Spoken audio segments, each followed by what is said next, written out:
death of 12-year-old Gavin Peterson when several tips were sent to DCFS. Police arrested 2 men in West Jordan after what they're calling a hostage situation. The 2 suspects are facing 20 charges, including aggravated kidnapping. Court documents say the suspect fired shots and told 4 people they'd die if they tried to leave an apartment. Our top national story this hour from ABC News. The Federal Reserve Board is inching toward rate cuts. ABC's Elizabeth Schulze reports. Fed Chair Jerome Powell could signal that long-awaited interest rate cut is on the horizon, possibly as soon as September. But keep in mind that lower interest rates do mean you're earning less money on your savings in the bank. So if you are considering putting funds into a certificate of deposit or CD, which has a 5% interest rate right now, some analysts say now is the time to lock that rate. Cuts would make it cheaper to pay off credit card debt or take out a new car or home loan. Your money at this moment, the Dow right now is up 150. We're at 40,894. Coming up, it looks like sunshine today, but some smoke in the air. KSL weather is next. KSL News Time is 9:02.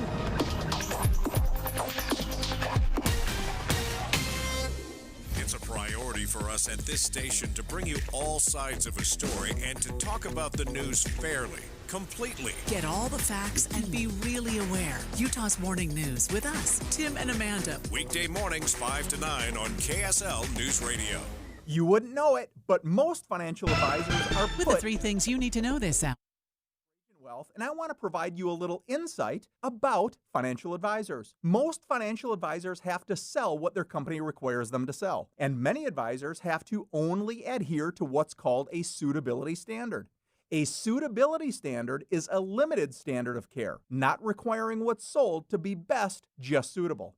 Advisors with this loose standard often have limited investment and product selection. Trajan Wealth is held to a fiduciary standard, which is the highest standard of care in the advisory business. And that's just one of the many reasons we have billions of dollars under our care and attract clients from other advisors. Raise your standards today and call Trajan Wealth. Call 801-899-7600. That's 801-899-7600.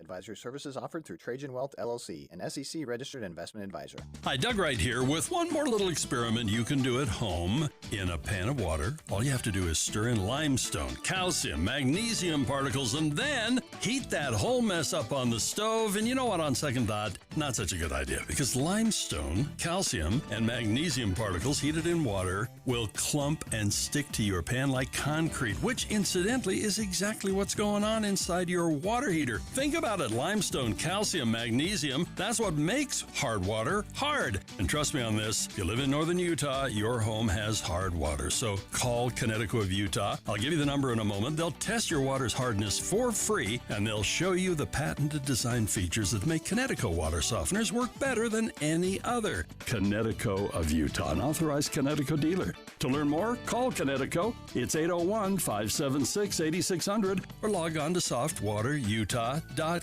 And call now while it's on your mind. High five! Up top! Heck yeah! Dave's company just got the first ever 5-year price lock guarantee from Comcast Business. Yeah, 5 years! It's 5 years of gig speed internet. High five for gig speed. 5 years of advanced security. Security win. And 5 years of a great rate that won't change. Our rate ain't changing. All from the company with 99.9% network reliability. There it is. He hasn't given this many high fives since Deborah brought in her famous banana bread. Woohoo! Now he's got savings. I'm so excited. Yep. Dave's feeling it, but it's only for a limited time, so don't wait. Switch today and ask how to get the first ever 5-year price lock guarantee from Comcast Business. Powering 5 years of savings, powering possibilities. Comcast Business. And it's hurting, but I am not stopping. Woo! Ends 8/21/24. Guaranteed rate applies to monthly service charge for new customers on qualifying internet bundle, excluding taxes and fees. Other restrictions apply. Traffic and weather together, brought to you by Sinclair's DinoPay app. Save up to 20 cents per gallon. And here's Heather Kelly. Our worst delays right now are up in Weber County. This is I-84 eastbound trying to get into Weber Canyon. The delays start at US 89 all the way over to the hydroelectric plant. It's due to construction. Only one left lane is open. You also have significant delays in Lehigh on SR on 2100 North, actually. That is eastbound between Redwood Road and I-15. I-15 itself, just a few brake lights showing up both directions getting into Salt Lake. Is the IRS harassing you? Are tax problems ruining your life? Let Utah tax attorney Jordan Wilcox help. Visit taxhelput.com. That's taxhelput.com. Heather Kelly in the KSL Traffic Center. It'll be sunny today, but smoky. That smoke will stick around. The highs will be around 93. Right now, 73 degrees. I'm Amanda Dixon from the KSL Common Spirit Health Studios. Listen online at kslnewsradio.com. We're Utah's news, traffic, and weather station.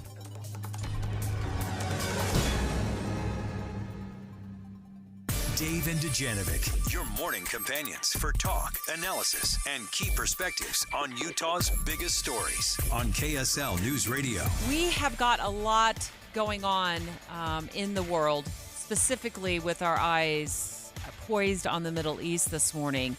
And Leah Murray, KSL at Night, also of the Walker Institute of Politics. She's a political science professor up at Weber State University.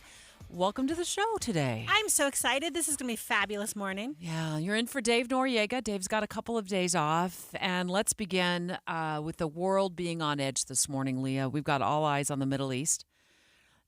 There's been a couple of things going on, but let's start with the assassination of a top Hamas leader. He was in Iran at the time for a swearing in of the country's new president. Right. No, and I think I want to be clear. I am a political science professor, but I'm an Americanist, right? So sometimes when I wander into global politics, I just want to, be clear that I don't necessarily know all the things, right? But my understanding of what's happening here is the Hamas leader, Ismail Haniyeh, and I might pronounce that wrong, so correct me, Deb, if I did, was assassinated in Iran. So what you've got is Israel hasn't claimed credit. Right. So we have no idea if there's a connection, but it's a Hamas leader. And the problem, I guess, is this leader was a negotiating at that table. Right. So if you were trying to negotiate a Gaza ceasefire, which is what's going on, with Israel and Hamas over in Gaza, this guy was really important. So the question kind of is, does it derail what happens with those talks? Let's go live to Jerusalem right now. We've got Jordana Miller with ABC News live on the line. Good morning, Jordana. Hi there. Hi. Bring us the latest. It is true that Ismail Haniyeh was one of the key figures leading the negotiations through mediators, through Egypt and Qatar and the United States with Israel over a ceasefire deal. But Israel had always said from the beginning of this war that it would parallel tracks. That is, diplomacy on the one hand, and what Israel's Prime Minister has called military pressure on the other. And that has included different operations in the Gaza Strip, targeted strikes against Hezbollah leaders in southern Lebanon. But now, in the last 24 hours, that has extended to killing basically Hezbollah's most important military commander in the organization in Beirut. That is an assassination Israel claimed. And then hours later, the targeted assassination on Ismail Haniyeh, which Israel has not claimed, but it has all the hallmarks of an Israeli style assassination. Precise, intel-based, very accurate, and of course Israel has the motive to do it. Jordana, can you talk to us right there about, tell us why the difference, right? So what, and I just want to make sure we don't conflate for our listeners. Hezbollah, that's the one leader that gets assassinated. Then we've got Hamas in Iran as the other leader that gets assassinated. Israel's claiming the Hezbollah one, but is not commenting, at least as I've seen so far, on the Hamas one in Iran. Can you talk to us about why that difference in approach, right? Like why they're not, I like how you said it has all the hallmarks of an Israel, right? But they haven't claimed it. Like what is happening there? Right. So they haven't claimed the strike, likely because it was carried out on Iranian territory, and that would only inflame Iran's response. It's already an embarrassment to them. Tehran is supposed to be a very secure zone. They were hosting one of their proxies, Hamas. They failed to protect him, right? He was killed in an explosion around 2 a.m. local time in one of the residences where he was staying. As you said, he came to be at the inauguration of Iran's new president. And so because Iran and Israel are arch enemies in the region. Israel's trying to maintain some kind of ambiguity, even though it's quite clear to most that Israel carried out the strike, right? So now we're bracing here in Israel for how Iran will respond. And I think that's where there's a lot of debate now. Is Iran willing to go to war in the region over the killing of a Hamas leader, not an Iranian Revolutionary Guard leader or even an Iranian senior political leader, but a Hamas leader, just because he was killed on Iranian soil? Probably not. That's the assessment here. Will they strike and hit back? Yes. Will that include likely targets on Tel Aviv? Probably, right? Because Hezbollah and Iran are part of the same axis, right? The same axis. They're on the same side, if you will. And so Israel was able to claim the strike against Hezbollah because there's basically an undeclared war between Israel and Hezbollah. Hezbollah is firing into Israel every single day. They killed those 12 Arab children just last week. And so what was Israel's response to that deadly attack, Israel claims, was the targeted assassination of a very senior military commander in Beirut. Again, precise targeted strike, hitting one part of a residential building, killing his name was Fawad Shukra, killing him and a couple other civilians. And there were, I think, over a dozen others injured from that strike, but not a huge civilian toll. And we saw in Iran also not a huge civilian toll. So we're now waiting. And of course, the Americans, U.S. Secretary of State Antony Blinken says the United States didn't know and didn't take any part in the strike on Hania. And everyone is really urging the region to de-escalate.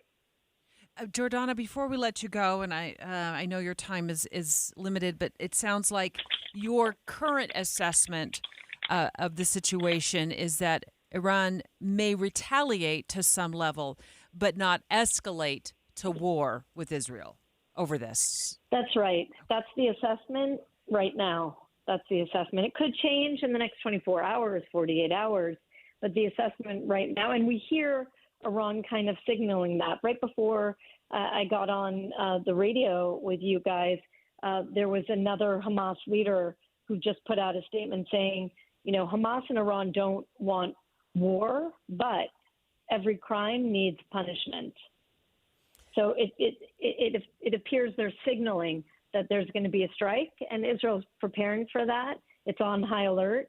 Though the Home Front Command, that is, there's been no guideline changes for the public, but Israel is on high alert in terms of its defense systems, especially its aerial defense systems. Thank you so much, Jordana Miller, ABC News, and we will keep up with you, see what's happening there. Yeah, we appreciate it. Leah, your quick assessment of what we're learning from Jordana, and in just a moment we're going to go live to Israel, actually. Yeah, no, I think what I hear is they're saying we don't want war and everyone needs to de-escalate, but my goodness, they should stop launching rockets into Israel, I think, at the beginning of this whole conversation. Straight ahead, we are going to go live to Israel, where University of Utah professor Amos Giora, a frequent guest of the show, is standing by for us. He's in Israel right now. He lives in Israel. He was a member of the Israeli Defense Forces for a number of years. We are going to go live to talk to him next to get his assessment and ask him, kind of what the undercurrent is right now in Israel after what has been going on between, it appears at least, Israel has taken responsibility for the killing of one of those individuals, the leader of Hezbollah, one of the leaders of Hezbollah, but not one of the top leaders of Hamas and his assassination. They have not taken responsibility for that. So we'll ask Amos what his assessment is next. Dave and Dujanovic. Current events can have a lot of moving parts. Our job is to make it easy to keep up. You're part of a bigger world, so spend 15 or 20 minutes here and be part of it. Join us weekday mornings between 5 and 9 on KSL News Radio.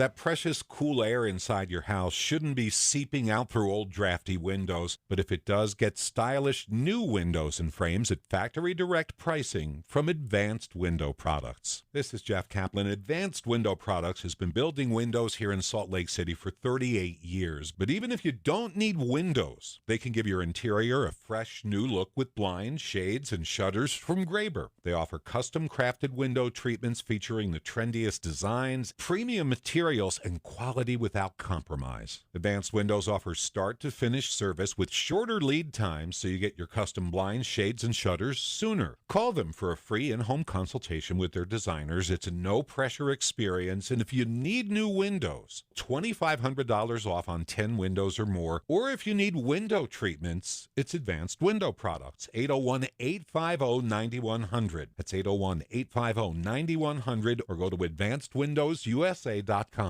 Don't let this happen to you. The place not to be is I-15. Too late for that. I am stuck in this mess now. Before you hit the road, check the road. Ricky, it's been kind of a nightmare this afternoon. It's been awful. Stop and go. Okay, yeah. I'll just pull off and get a hotel for the night. Own the road, or it will own you.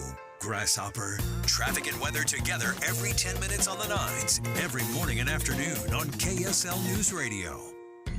Alpine Home Medical, we bring wellness home.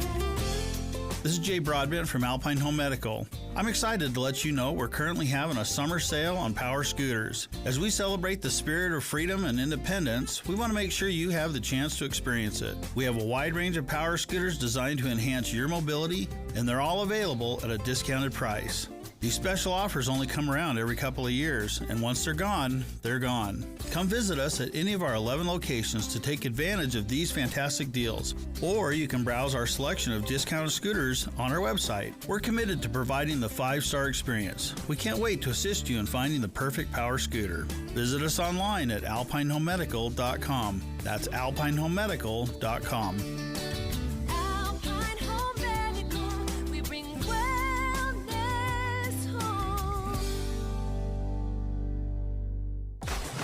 Be advised, this is your opportunity to save up to 40 to 80% on a hot tub or swim spa this weekend only, Friday through Sunday, Utah State Fair Park. Be advised, this is your opportunity to save up to 40 to 80% on a hot tub or swim spa this weekend only, Friday through Sunday, Utah State Fair Park. 18-month interest-free financing. Our factories have demanded we sell 1,000 hot tubs and swim spas this weekend. Utah State Fair Park. Huge factory incentives, factory rebates, this weekend only. Utah State Fair Park. We can remove your old hot tub. Free delivery of your new hot tub. Hot tub starting at $2,999. Utah State Fair Park. Free delivery of your new hot tub. Just relax and enjoy. Utah State Fair Park. Friday, 2 p.m. to 8 p.m. Saturday, 10 a.m. to 8 p.m. Sunday, 10 a.m. to 6 p.m. Free admission, free parking, free delivery. Utah State Fair Park. Call 833-SPA-SALE or visit hottubandSwimSpaSale.com.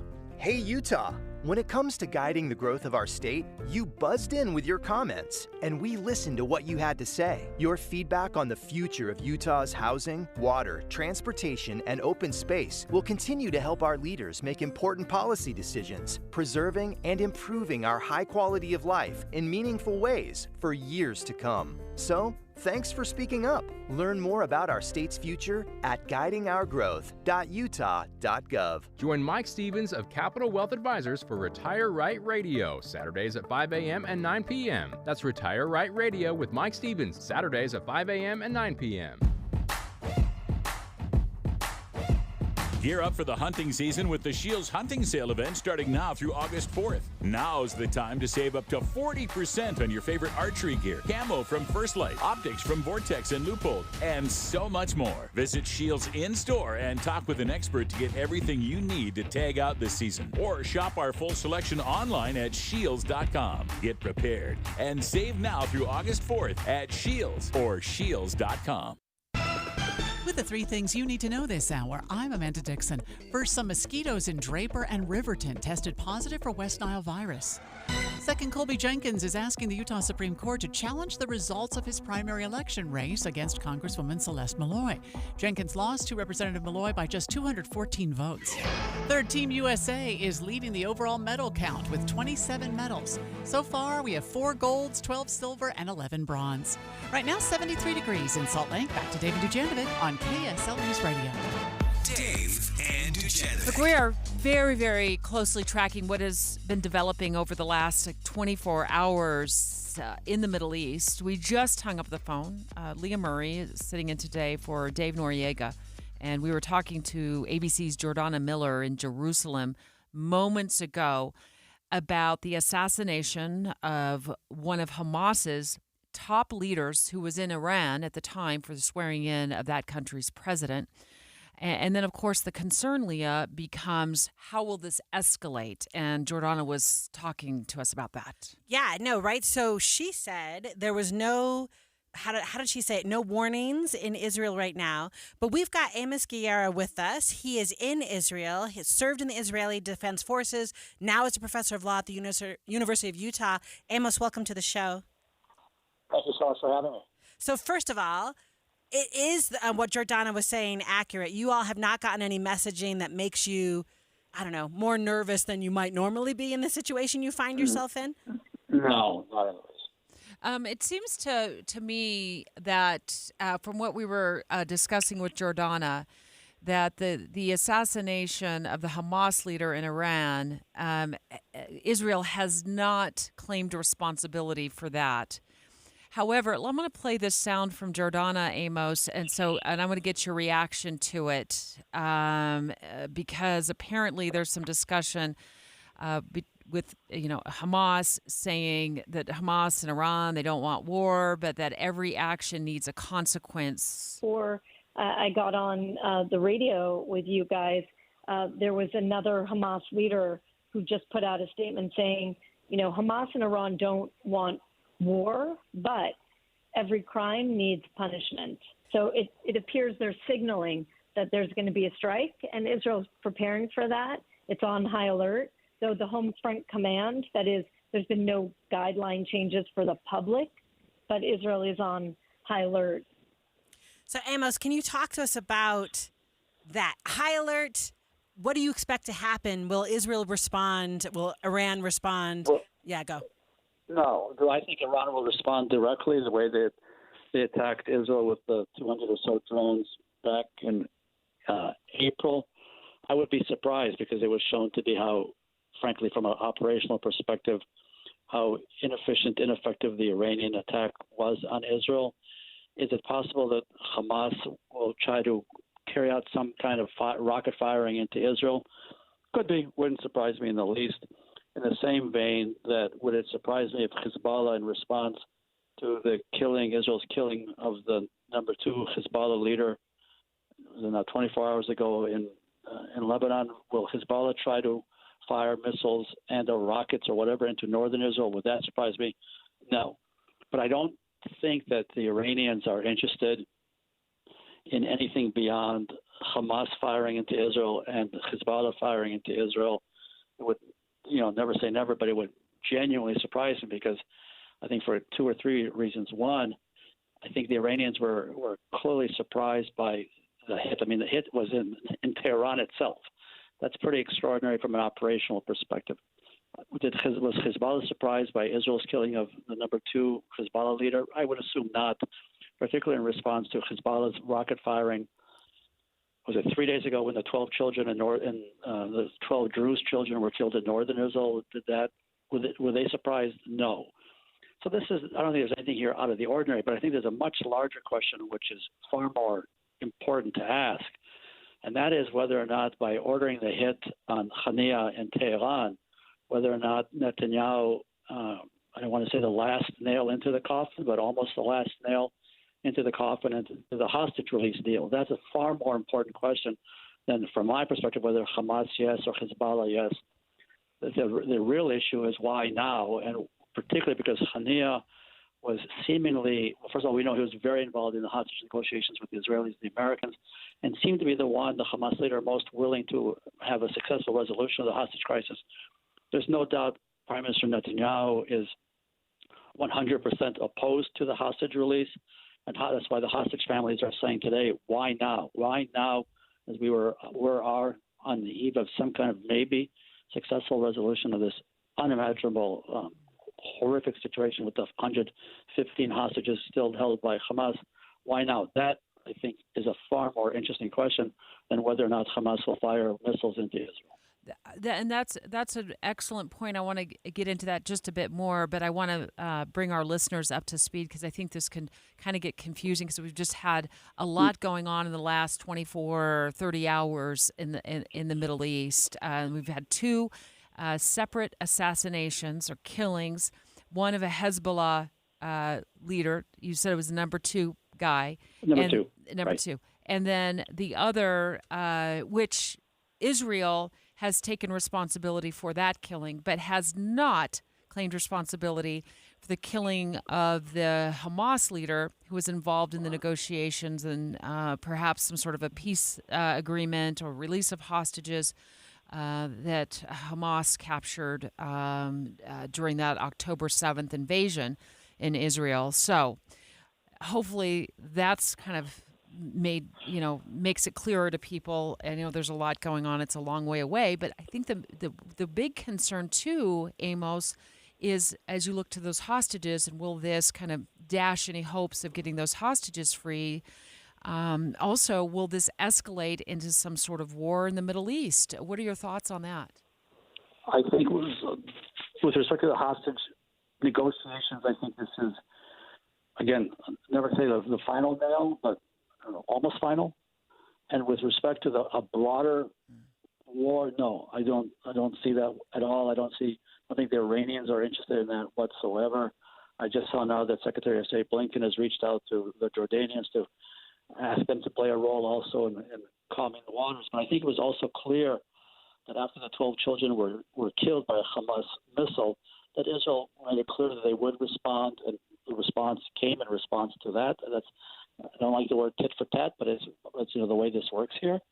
And with respect to the killing of Khania in Tehran, that I confess to the crime of someone who follows this, has been involved in this. I think, as you all know, the timing of it is, from my perspective, as someone who participates in the demonstrations on behalf of the hostages and goes to all the rallies and all the demonstrations and all the marches, the timing of it is so not surprising in the context of Netanyahu's active resistance, as it would be in polite English, to the hostage negotiations. And this is, I think, clearly because of that. I appreciate so much, Professor Guerra, that you putting back into center the focus that there are 100 some odd people who are still being held hostage. And I like how you said that's the larger, more important question. Is anyone asking that to the Prime Minister? Absolutely. Does that make sense? Yeah, go. No, well, the families today have asked that question, why today?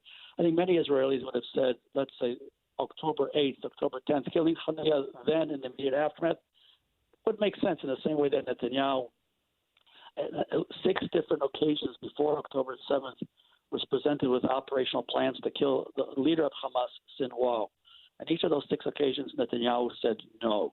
We're going to have a long discussion. Different conversation is why Netanyahu said no to killing Sinwar. There are various, who's the head of Hamas, who's the person most responsible for October 7th.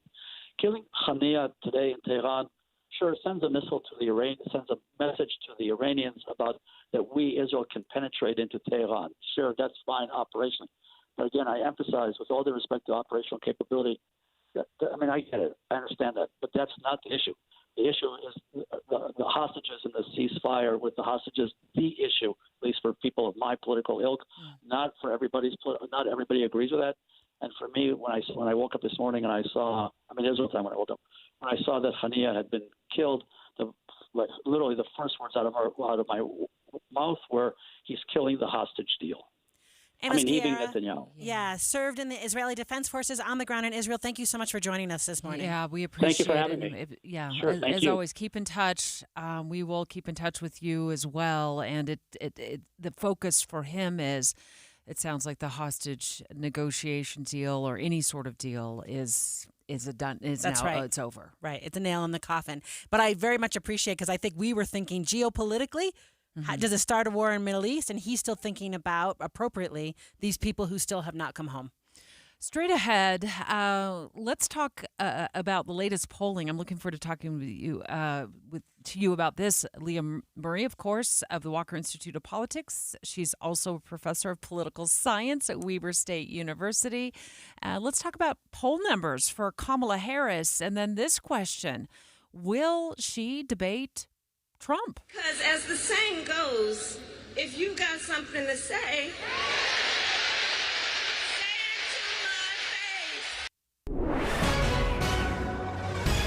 9:30 at KSL News Radio. I'm Amanda Dixon. Our top story this hour, the South Salt Lake Valley Mosquito Abatement District is taking measures to protect people in Draper and Riverton after some mosquitoes there tested positive for West Nile virus.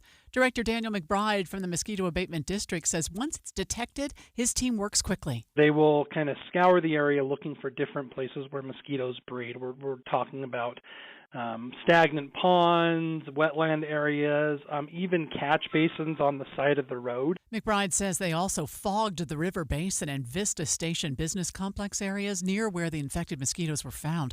He recommends people in Draper and Riverton wear insect repellent and long-sleeve shirts and pants if they're spending time outside right now. Our top national story from ABC News, the overnight assassination of Hamas's political leader has many people worried about an escalating Iran-Israel war. ABC's Matt Rivers is in Tel Aviv. This assassination has absolutely stunned this region, an attack killing the political leader of Hamas, Ismail Haniyeh, right in Tehran. He was in Iran for the inauguration of its new president over the weekend. He was under their security protection. Israel not directly taking responsibility for this killing, but Iran blaming Israel nonetheless. Iran is vowing revenge. Your money at this moment, the Dow is up 223. We're at 40,966, so back up close to 41,000. But the NASDAQ is the one taking off today. It's up 456 to 17,604. Coming up, we've got smoke in the air today. Smoky sunshine. KSL weather is next. KSL News Time is 9:32.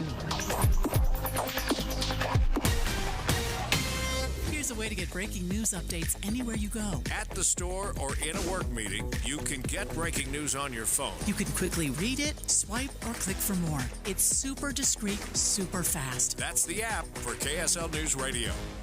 Jim Jr. here from RGS Exteriors. I want to tell you about our famous "You Don't Need a Warranty" warranty. That's right. It's a warranty you don't need, but we give it to you anyway. Let me explain. Most warranty problems for siding, gutters, and windows are caused by not installing stuff right in the first place. If you rush the work, cut corners, or use subpar materials, you're just begging for problems later. At RGS Exteriors, we don't tolerate careless workmanship. We slow down, focus on every detail, and use only the best materials. We prevent warranty work by doing the job right in the first place. That's why the 10-year everything guarantee we give you is also known as our "You Don't Need a Warranty" warranty. We absolutely will be there if you need to use it. But honestly, you probably will never have to. Done right the first time. That's the RGS way. For siding, gutters, and windows, call 801-280-3110 or visit us at rgsexteriors.com. Hey, this is Dan, the laptop man from PC Laptops. Imagine struggling with a slow, outdated computer that takes forever to load anything, that randomly freezes up and is filled with viruses and malware. Now picture yourself with a powerful desktop or laptop that runs smoothly and efficiently, making your work and entertainment seamless. Take one home today. The new 2025 S1 desktop or SM3 laptop for only $999. You heard that right, $999. You get a blazing fast processor, 16 gigs of RAM, and over a terabyte of blazing storage for $999. What else do you get? Lifetime service warranty, and we have 12 months special financing on approved credit. Hurry in right now because supplies are limited, because at PC Laptops, we love you. Just check us out at PCLaptops.com. $9.99, PCLaptops.com. Hi, this is Doug Wright. The other night, Dee and I, on opening night, by the way, we had the chance to see The Nutty Professor, which is playing right now at Hale Center Theater. By the way, it continues on through August 17th. This was so much fun. For those of us who love the old Jerry Lewis movie, boy, it has ties to that. And the music of Marvin Hamlish is incredible. And the way it's staged at Hale Center Theater is simply a delight. Get your tickets now. Simply go to hct.org. Do not miss your chance to see The Nutty Professor. It's on the stage right now. And it is so wonderful. There is always something amazing awaiting you on the stages at Hale Center Theater. The Addams Family coming up in August. We've got The Magician's Elephant and, of course, the classic Beauty and the Beast. Get your tickets now. Simply go to hct.org. And by the way, for current season ticket holders, it's time to renew now at Hale Center Theater. Traffic and weather together brought to you by Sinclair's DinoPay app. Save up to 20 cents per gallon. And here's Heather Kelly. Well, it sounds like UHP is getting ready to do a slowdown on I-15 in Lehigh. This is right near 2100 North to remove some debris off the roadways. It hasn't happened yet, but be prepared for some slowing as you head north toward the point of the mountain. We do still have delays getting into Weber Canyon. This is eastbound I-84. Only one left lane is open, and that has traffic at a crawl from US 89 all the way over to the power plant. Meet T.C. Christensen, director of the runaway box office hit Escape from Germany at Deseret Books' City Creek flagship store Thursday, August 1st at 6 p.m. Escape from Germany, DVD, Blu-ray early and autographed tomorrow. Heather Kelly in the KSL Traffic Center. It'll be sunny today, but the smoke will stick around. Highs will be around 93. Right now it's 75 degrees. I'm Amanda Dixon from the KSL Common Spirit Health Studios. Listen online at kslnewsradio.com. We're Utah's news, traffic, and weather station.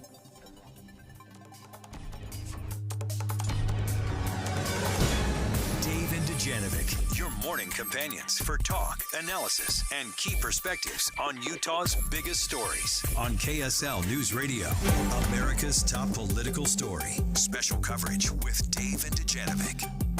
Let's talk about how well, or maybe not well, Vice President Kamala Harris is doing in the polls. Of course, she just entered the presidential race. It was like a few days ago. That's right. Leah Murray in today for Dave Noriega. Leah is a frequent host of KSL at Night from 7 to 9 right here on KSL News Radio. Also, the director of the Walker Institute of Politics at Weber State University and a professor of political science, which makes me so jealous because my minor in college was poli-sci. And I looked at you before the show and I said, I regret not having my major be poli-sci. Right, because then maybe you could, well, you do get paid to talk about it, but I was going to say, I always tease people when they tell me they do politics, and then a week like this happens, and they were a political science minor, and I say, see, had you done political science, everyone would be calling you to talk about what happened in the last week. I was always fascinated by polling, and that's one of the things that we had to, as you know, one of our assignments, we had to, even though this was 100 years ago, we still had to go out and do some polling and analyze polls. So I'm looking forward to getting your perspective, your insights, or picking your brain about the latest polling. So there's some new numbers out of Bloomberg today, and let's start there, if you don't mind, Leah. And I'm just going to sit back and be a student. Yeah. So what's your initial analysis of what you're seeing in Bloomberg or in the polling in general? So let's say really clearly, we are never talking about a national poll, right? There's no such thing as a national election for the president. And a lot of times when you're reading polls, it'll be nationally, where are these numbers? What we always want to be looking at are where are the polls inside of the states that are swing states. So that's like 6 or 7 states, Debbie, right? It's not... No one cares about Utah. Not that they don't care about Utah, but it's very predictable how Utah will land. Okay. So a little bit, we're not worried about that. Okay, so that's great background. And the states, by the way, change, right? In 2004, Virginia was a really important state. Not so much this time. So we're looking at Michigan, Pennsylvania, Wisconsin, Georgia, Arizona, North Carolina, Nevada. So those are the states you're going to hear about a lot. Some people have Minnesota sneaking in. I'm not sure I agree. But so what we're looking at is polls inside of these states. Michigan Harris is up by 11 points. Pennsylvania, Trump's up by 4. Wisconsin, Harris is up by 2. Georgia, they're tied. Arizona, Harris is up by 2. North Carolina, Trump up by 2. Nevada, Harris up by 2. All those twos are weird because they're all within the margin of error, which means it could go either way. They could go either way. So it's unclear. Basically, I would have told you, like, if we were having this conversation 2 weeks ago, Trump's going to win the election. It's a foregone conclusion. Biden's, it's not going to win. Because Biden was still in the race 2 weeks ago. That's right. 2 weeks ago, Biden was in the race. When Kamala Harris becomes the presumptive nominee, everything changes. So the fact that you've got an 11-point jump in Michigan, I think is really interesting. Let's talk about that. Let's focus on that. And really what this comes down to at the end of the day and at the end of the election cycle, when all of the popular votes are counted, what really matters is what the electoral votes, how they add up. So when you talk about Michigan and her having an 11-point lead, that lead sounds, at this point, less than 100 days out from Election Day, almost insurmountable for the former President Trump. Now, maybe, because remember, we've got a Fox News poll at the same time that says it's a tie. Okay. We've got an Emerson College survey has Trump up with undecided voters. So, right, when you get into the crosstabs, right, our friend Taylor Morgan always tells us, you got to dive into those crosstabs and see who it is we're talking about. But 11 points is a big change. Does that make sense? And your question's well taken. Is it the case that she is riding, because she's just not Biden, this kind of wave of, oh my gosh, it's something new? And what we did understand was like 75% of Americans did not want a 2020 redux, right? They did not want an election that was a Trump-Biden election again. People were not super happy with that outcome. So when you infuse a new face, right, like a new voice, a new name, maybe what she's gathering is that kind of momentum that is just, oh my goodness, it's someone different, right? Like what we wanted was someone different. I think now what's going to happen, and we are watching the TVs in the studio, and we've got Fox News up, and they're like, Harris's far left policies. So here they're rolling through, and literally it's a list of all the things from when she was AG of California, when she was senator from California. We didn't really hear from her a lot the last 4 years, right? As VP, you kind of disappear unless the president lets you out. So it's going to be a conversation about, are these polls kind of false? Meaning, and once we get to know her, they're going to drop. Are these polls kind of indicative of momentum, right? And then that means, do they keep going over the next 97 days we've got left? So I don't know the answer. That's a lot of words to, I don't know the answer to your question. Well, and some of this, especially let's look at Pennsylvania. Trump leading right now by 4. This is the poll I'm looking at, 50 to 46%. Let's say for just a moment, she goes in and chooses Josh Shapiro, the governor of Pennsylvania, as her running mate for VP, which is he's kind of strongly favored in many circles, right, to be her pick. Does that potentially secure Pennsylvania for her? It might, and that's the thing I want to say about a VP pick. This is like the ultimate, I need to check boxes that I don't check, right? Like, so you're looking for a complementary balance, right? So the question she's got, but let's be clear, another person who's on the short list is Mark Kelly, who is beloved over in Arizona.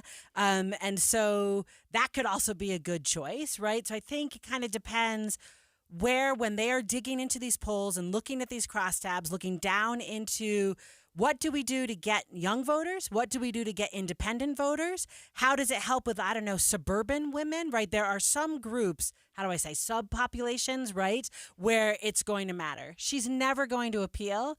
Do you know what I mean? To some people, they're just going to vote for Donald Trump. So those are not who she's going after.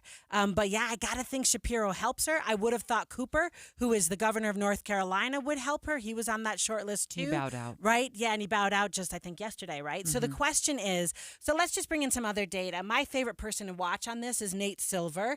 And he's got a forecast model. Remind us who Nate is. Yeah, so Nate Silver is a nerd like me, political economist, loves looking at polls, and he just kind of runs these models. He says that Trump has a 61.3% probability of winning the Electoral College.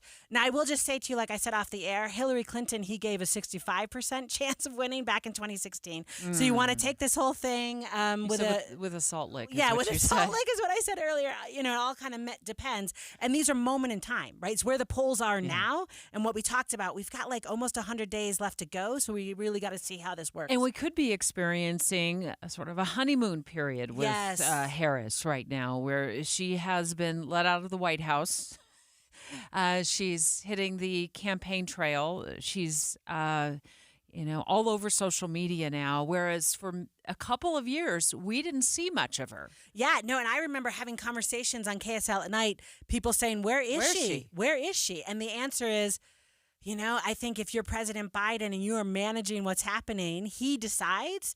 I'm not picking on him, right? I'm just saying he gets to decide where she talks. But now she's launching her campaign. It is her story to tell. We'll see how it goes. She's on the trail. Leah, awesome analysis. I feel like we need to get you a drink of water. We got to get Leah a drink of water because straight ahead, we're going to ask her the question, will they debate? Will Trump and Harris debate or won't they debate? Because as the saying goes, if you got something to say... Dave and Dujanovic. Here's a trick to podcasting at work and getting all the Utah news you love. Download the KSL News Radio app. The podcast for Utah's morning news and Dave and Debbie are right there. Dozens of podcasts a day. That's the app for KSL News Radio. Time for a crucial conversation about your health and weight loss goals. Everyone wants fast results, but such results usually come with side effects. And such an approach is completely unsustainable. That's why I chose SOTA Weight Loss. It's SOTA, stands for state-of-the-art weight loss. It's swift, safe, and most important, sustainable. With those fad diets and diet drugs, you have to ask the crucial question, is it safe? And what happens when you stop taking the drugs? Sadly, most people gain the weight back and a little bit more. SOTA is the real, lasting, natural solution to letting go of weight and belly fat with no drugs, no side effects for real results. I swiftly lost 37 pounds in 90 days, and I've sustained that exact weight for over 2.5 years. That's real, sustainable success. So do you want swift, safe, sustainable results? Go to SOTA Weight Loss, SOTAweightloss.com today. Again, SOTAweightloss.com. At KSL News Radio, we have a 30-year legacy of honoring Utah teachers, but we can't do it without your help. Please tell us about an important teacher in your life on the KSL Teacher Tribute Wall, presented by Cypress Credit Union. Each month, one lucky teacher wins a $500 gift card from Cypress Credit Union, a $250 gift card to Harmon's, plus season tickets to Hale Center Theater. Say thanks to your teacher today at kslnewsradio.com/teacher from Cypress Credit Union and KSL News Radio. A happy place comes in many colors. One that leaves you feeling refreshed. Something that gets you all fired up. Or gives you the space to chill. Whatever your color, bring happiness home with CertaPro Painters and make your happy place your home. CertaPro Painters. That's painting happy. Get started today at CertaPro.com. Each CertaPro Painters business is independently owned and operated. Contractor license and registration information is available at CertaPro.com. It's complicated. These days, that's how people even describe their relationship status. When it comes to the latest complexities in your car, it's gotten really complicated. The experts at AMCO undergo the most rigorous training to stay on top of the latest car technologies, so there's nothing we can't fix. Well, except for that complicated relationship. When it comes to that, you're on your own. AA, MCO.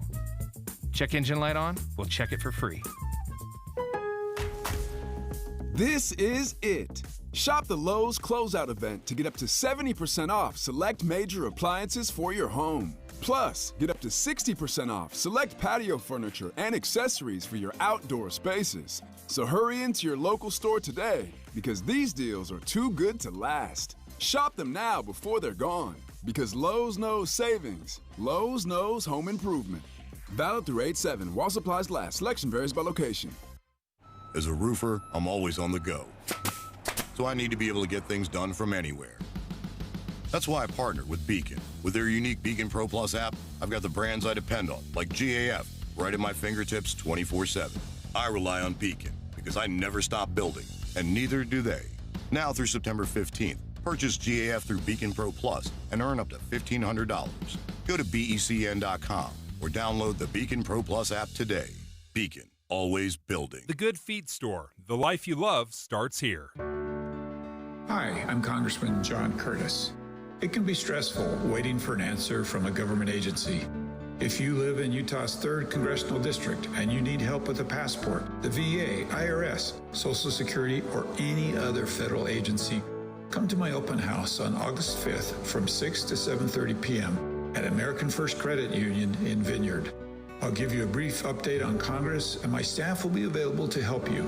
If you're unable to make it, you can also call my office at 801-922-5400 or visit curtis.house.gov for additional events. It's my honor to represent you. If you live in Utah's 3rd Congressional District and you need help with a passport, the VA, IRS, Social Security, or any other federal agency, come to my open house on August 5th from 6 to 7:30 p.m. at American First Credit Union in Vineyard. Paid for by official funds authorized by the House of Representatives. With the 3 things you need to know this hour, I'm Amanda Dixon. First, the Utah Division of Wildlife Resources is asking anyone going camping to clean up their campsites and not leave food or garbage. This comes after a bear had to be put down in American Fork. Second, Rocky Mountain Power turned off the power for over 10,000 customers in Beaver and Iron counties last night because of fire danger. It was turned back on within a few hours. And third, a political leader of Hamas was killed in an overnight strike. Israel is being blamed for the strike but has not taken responsibility. Right now in downtown Salt Lake City, 75 degrees. Back to David Dujanovic on KSL News Radio. David Dujanovic. America's top political story. Special coverage with Dave and Dujanovic. We're having fun this morning with Leah Murray. She's in for Dave Noriega. Leah, a frequent host of KSL at Night, also the director of the Walker Institute of Politics at Weber State University, and a poli-sci professor. Oh, wow, you just got done teaching us a course in polling, and you're fabulous. I'm so impressed with your analysis of how polls work, what they reflect, what they don't reflect. Of course, poll numbers will be coming out over the next several months.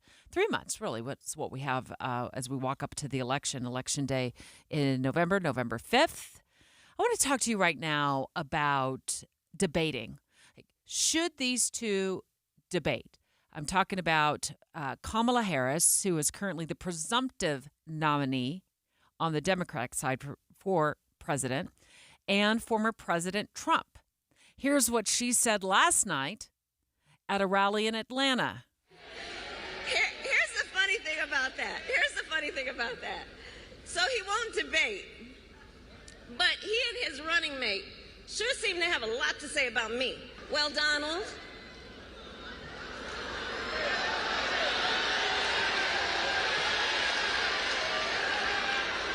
I do hope you'll reconsider to meet me on the debate stage.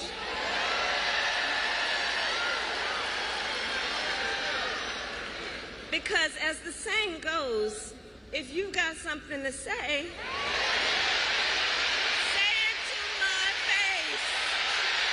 I know, I love that, right? So let's be clear. I want to say I don't even remember when it was. Sometime back in June, I came in and chatted with you and Dave about how that June 27th debate wouldn't matter. Because I literally said, nobody who is paying attention, they already know who they're voting for. I don't remember you saying that, Leah, but thanks for reminding me. Yeah, and like everyone who's choosing, it really doesn't matter until like that September debate. That was the Biden-Trump debate. Right, but holy cow. It changed everything. Yeah, it changed everything. So the answer is, if you are the front runner, which we established in the last segment, we think Nate Silver says Donald Trump is. Yeah, well-known pollster. Right. All you can do is screw up. So all you can do in a debate is have something terrible like what happened to Joe Biden happen to you. So if I'm advising Trump, what I'm saying is you really should not get on a stage with her because you never know. You know what I mean? Like the big conversation over the last couple of months, if not the last year, was, are they both too old? Right? And Trump can slide in at age 77 under an 81-year-old.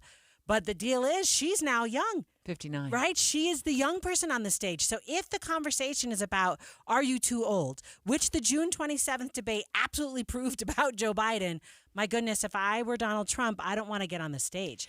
Here's what former President Trump did say, though, in an interview with Fox News' Laura Ingraham. He kind of hedged. I like debating. I've done a lot of debates, and I've won the debates. I think they say I won the election because of that. I don't mind. They were pushing for this early debate. I said, Why do we want to do an early debate? It didn't make sense to me. It turned out I was right, but for the wrong reasons, right? I want to do a debate, but I also can say this. Everybody knows who I am, and now people know who she is. And I say this. The answer is yes, I'll probably end up debating. Right. So I love that. He's like, I love to debate. Yeah, except his advisors must be saying, you were right about doing it early. Or how do you say it? Like I was wrong for the right reasons. It sounds like he didn't think that it was going to go so horribly south for Biden. Right. And again, that's the stuff that can happen in debates. So the general rule of thumb is incumbents don't want to, because all you can do is maybe light yourself on fire. And the way he ended there, where he says, they all know who I am. Right. If you're an incumbent, then you just kind of go, if you like the country from 2017 to 2021 better than what you've seen the last 4 years, then I'm the person to choose. And now he's the only incumbent in the race, right? Before we had two incumbents because it was Biden versus Trump. Kamala is now the challenger. Harris is now the challenger. Let me use her last name. I beg your pardon. And so she's got to say, you have to debate me because I've got to come in here and tell you who I am. So his argument, we all know who she is. We don't, right? She is, she was the VP, but she was quiet. And like in the same way that not everyone knew who J.D. Vance was until he gets introduced to the nation, they wouldn't know him super well as VP, right? You've got to reintroduce yourself. She needs that debate to make that case. But now all of that, so let me just be the political science professor for a moment. Debates are where voters learn things, right? So I want them to debate as the political science professor who has held a presidential debate watch every 4 years since 1996, right? Where I get students in a classroom and we watch the debate and then we talk about what were the issues raised, why were they raised, what were the rhetoric, what were they doing? Because that's how voters learn. Does that make sense? Yeah. And so, I don't know. I want them debating for the voter education that can happen. But yeah, I don't know. And the thing that bothers me is by doing the June 27th debate, they kind of upended the way that debates ran in this country. You know what I mean? Where you took away the audience. Yeah, you had like... They cut the mics. Yeah, and we were going to host one here in Utah, right? And we're not going to see that. And I just, a little bit, I think... Going back to the traditions and the way we did things, with the norms of elections where we have a debate, we do them in a good way. Maybe we had that town hall version, I think is a good thing for us. And it remains to be seen as whether Harris and Trump will debate. And I think when you're on the debate stage, you have less control over the message and how things go for you. It's live. And so there's an element there that might make one candidate more uncomfortable over the other. They forget their lines, they gaffe, they give lines that get used against them, and now they become social media memes. And so I felt like for Kamala Harris that it might be a good thing not to debate. But she seems to be leaning into it. In fact, she's challenging him. She's like, hey, if you got something to say it to my face. She's doing really, really well on social media. Yeah. She seems to have a ton of momentum. And when you're on social media in short clips that are produced by your campaign team, you can look amazing. And former President Trump is doing fairly well in some aspects on social media, too.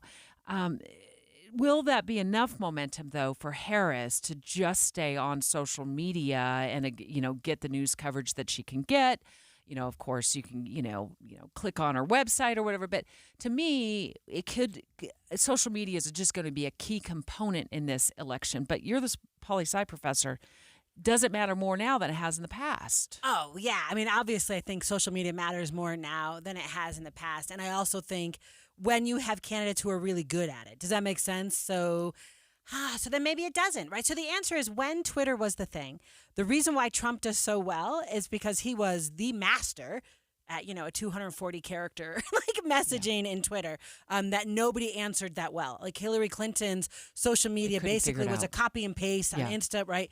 But now they're all good at it. So maybe the answer is it actually is a wash. Does that make sense? And then it doesn't really have an effect. But in the last 30 seconds, it does capture a younger audience. Yeah, that's huge. So the thing that was happening with Trump, with voters that were moving away from Biden and moving toward him, were young voters, and usually young voters of color, right? Like that change. So a little bit, we talked about this offline, but like the white women for Harris, the white dudes for Harris, like the these black Zoom women meetings. the Zoom meetings. Yeah, that they're having. I don't know. Like, I haven't seen that before. Is that something really cool? Is that going to be a huge difference? That'll be fun to talk about. Leah, love that you're here. In the 10 o'clock hour, we're going to talk about a proposal to give DCFS and social workers more leeway when it comes to checking on the welfare of children. This comes after the death of a 12-year-old boy in West Haven. KSL FM Midvale. KSL Salt Lake City. From the KSL Common Spirit Health Studios, this is KSL News Radio. Utah's news, traffic, and weather station. It's 10 o'clock at KSL News Radio. I'm Dan Bomas. KSL's top story this hour. U.S. House candidate Colby Jenkins is asking Utah's Supreme Court to challenge the results of his race against Congresswoman Celeste Malloy. Ahead of the filing, Jenkins told KSL TV, ultimately, we want to make sure that every legal vote has an opportunity to see daylight, that it has an opportunity to be counted. And right now we feel that that's not the case. Jenkins' attorneys are asking the Supreme Court to let more than 1,100 ballots from southern Utah that weren't postmarked in time be counted. The petition argues that many of those ballots were sent out in the mail before the deadline but weren't counted in time because the nearest USPS processing facility is in Las Vegas. Our top national story this hour from ABC News. In Venezuela, President Nicolas Maduro is challenging the demonstrations in the streets led by his political opponents, saying that he might actually have some of them detained. There have been demonstrations both for and against Maduro in the streets of Venezuela, but the opponents say they have the listings of the vote counts from each of the precincts where the government has not yet released those. Your money at this moment, the Dow Jones average is up on the day right now, 246 points. The NASDAQ is up 428 right now. And our KSL weather. Looks like we're going to see more smoke moving in from the west. That's next. KSL News Time, 10:01. News doesn't just mean information or dates. It's the story of our local history being told in real time. Be a part of the story. This is Tim Hughes and Amanda Dixon. We hope to be a part of your story. We have you covered on KSL News Radio. Gear up for the hunting season with the Shields Hunting Sale event starting now through August 4th. Now's the time to save up to 40% on your favorite archery gear, camo from First Light, optics from Vortex and Loophole, and so much more. Visit Shields in-store and talk with an expert to get everything you need to tag out this season. Or shop our full selection online at shields.com. Get prepared and save now through August 4th at Shields or shields.com. To celebrate Team USA going for gold, Xfinity is offering a gold medal deal. Now through August 11th, get our best offer yet with 300 megabit Xfinity internet and one line of unlimited mobile for just $35 a month for a year and a free 5G phone. And the action doesn't stop there. Save on some of the biggest names in streaming by adding the new Xfinity Stream Saver with Peacock, Apple TV Plus, and Netflix for just $15 a month. Don't wait. When the Olympic Games end, so does this deal. Go to Xfinity.com/Team USA. Call 1-800-XFINITY or visit a store today. Get the fastest connection to Paris with Xfinity, proud partner of Team USA. Restrictions apply. Requires paperless billing and auto pay with stored bank account. Equipment tax and fees extra and subject to change. After promo, regular rates apply to internet and mobile. Stream Saver price subject to change. Xfinity Mobile requires Xfinity Internet. Actual speeds vary and not guaranteed. Free 5G phone requires eligible trade-in. Select models only. Hey, this is Dan, the laptop man from PCLaptops.com. I've been advertising with KSL Radio for decades now, and radio works. With all the clutter on social media, radio cuts through all the noise and gets directly into your customer's brain. If you're a small business and want to reach the local audience here in Salt Lake City, KSL Radio is the way to go. If you'd like to know more about the benefits of advertising with KSL News Radio, email Stephanie Palmer at spalmer@ksl.com. Attention! If you owe money to the IRS, this is an urgent message. The IRS is cracking down by sending out heart-stopping letters, aggressively garnishing paychecks, seizing bank accounts, and putting liens on homes and businesses. They call it enforced compliance, and you better watch out because penalties and interest on unpaid taxes compound daily, making it seem impossible to ever get out of debt. Don't let the tax debt destroy your life. You need to call Optima Tax Relief, the #1 tax resolution firm. They're experts in the Fresh Start Initiative, one of the biggest breaks that the IRS has ever offered. If you qualify, you could save thousands. Optima's resolved over $1 billion of tax debt for their clients. A+ rated with the Better Business Bureau, they'll fight to get you the best deal possible. Call Optima now for a free consultation. Call 800-343-6460. 800-343-6460. 800-343-6460. Optima Tax Relief. Some restrictions apply. For complete details, please visit OptimaTaxRelief.com. Traffic and weather together brought to you by Sinclair's Dino Pay app. Save up to 20 cents per gallon. Here's Heather Kelly. Well, traffic is mostly at a standstill if you're eastbound I-84 trying to get into Weber Canyon. This is due to lane restrictions. Only one left lane is open, and so the delays start right at the US 89 interchange, heading east into the mouth of the canyon all the way over to the hydroelectric plant. Now, once you get past there, you will be at speed the rest of the way to Mountain Green or Morgan. I-15 looks pretty good, both directions, trying to get into downtown Salt Lake, and no accidents reported. This is The Place Heritage Park, the place to learn, explore, and enjoy Utah history. Perfect for service projects, team building, birthdays, weddings, reunions, and more. Plan today at thisistheplace.org. Heather Kelly in the KSL Traffic Center. Wildfire smoke will push air quality levels on the Wasatch Front into the orange range today. And air quality will be improving, though, as the temperature rises. Friday and Saturday, we get into the hundreds again. And right now, we're at 77 degrees with sunny skies. I'm Dan Bomas from the KSL Common Spirit Health Studios. Listen online at kslnewsradio.com for Utah's news, traffic, and weather station. Dave and Dujanovic. Dave and Dujanovic. Special coverage of the top local story. We're talking right now about a shift in potentially how things are done at DCFS, which is the Division of Child Family Services. It is a state agency that is coming under a lot of questions, and there's been a lot of concerns raised after the death of a 12-year-old child in West Haven. Now, this story has taken on many twists and turns, but sadly, the main point of it is there is a 12-year-old child by the name of Gavin Peterson who is dead, that, according to prosecutors, was only given at times bread with mustard on it, very small amounts of water. And now 3 of his family members, including his father, his stepmother, and his older brother, have been charged in his death. Leah Murray in today for Dave Noriega. We're going to speak in just a moment to a lawmaker who's making creating some new proposals to deal and potentially help child and family services, give them more tools. But we were talking about this horrible case out of West Haven up in northern Utah before the show, Leah. And you talk about Gavin Peterson. He was going to school. The lunch lady notices that something isn't right. He's even digging around in the trash for food at times.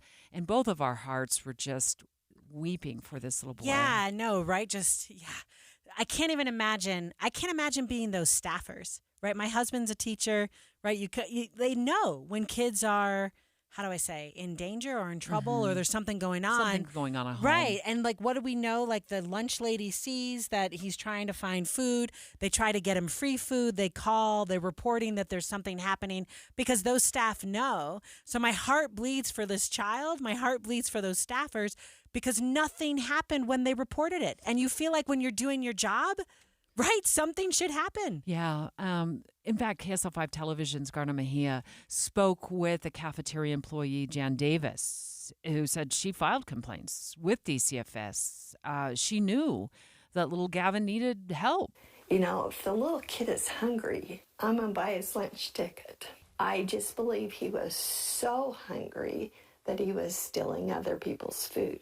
Right? You can just hear her in her voice, right? Like, and I am a professor. I have students. It's not the same because my students are adults, but you can tell when a child or a kid or student in your care, right, is hurting. And the number of times that I'm like, let me just, here's a book, it's free, right? Like, just take this book for this class. So I'm hearing in her voice, right, let me just buy him his lunch. And then last year, he's taken out of school by his family.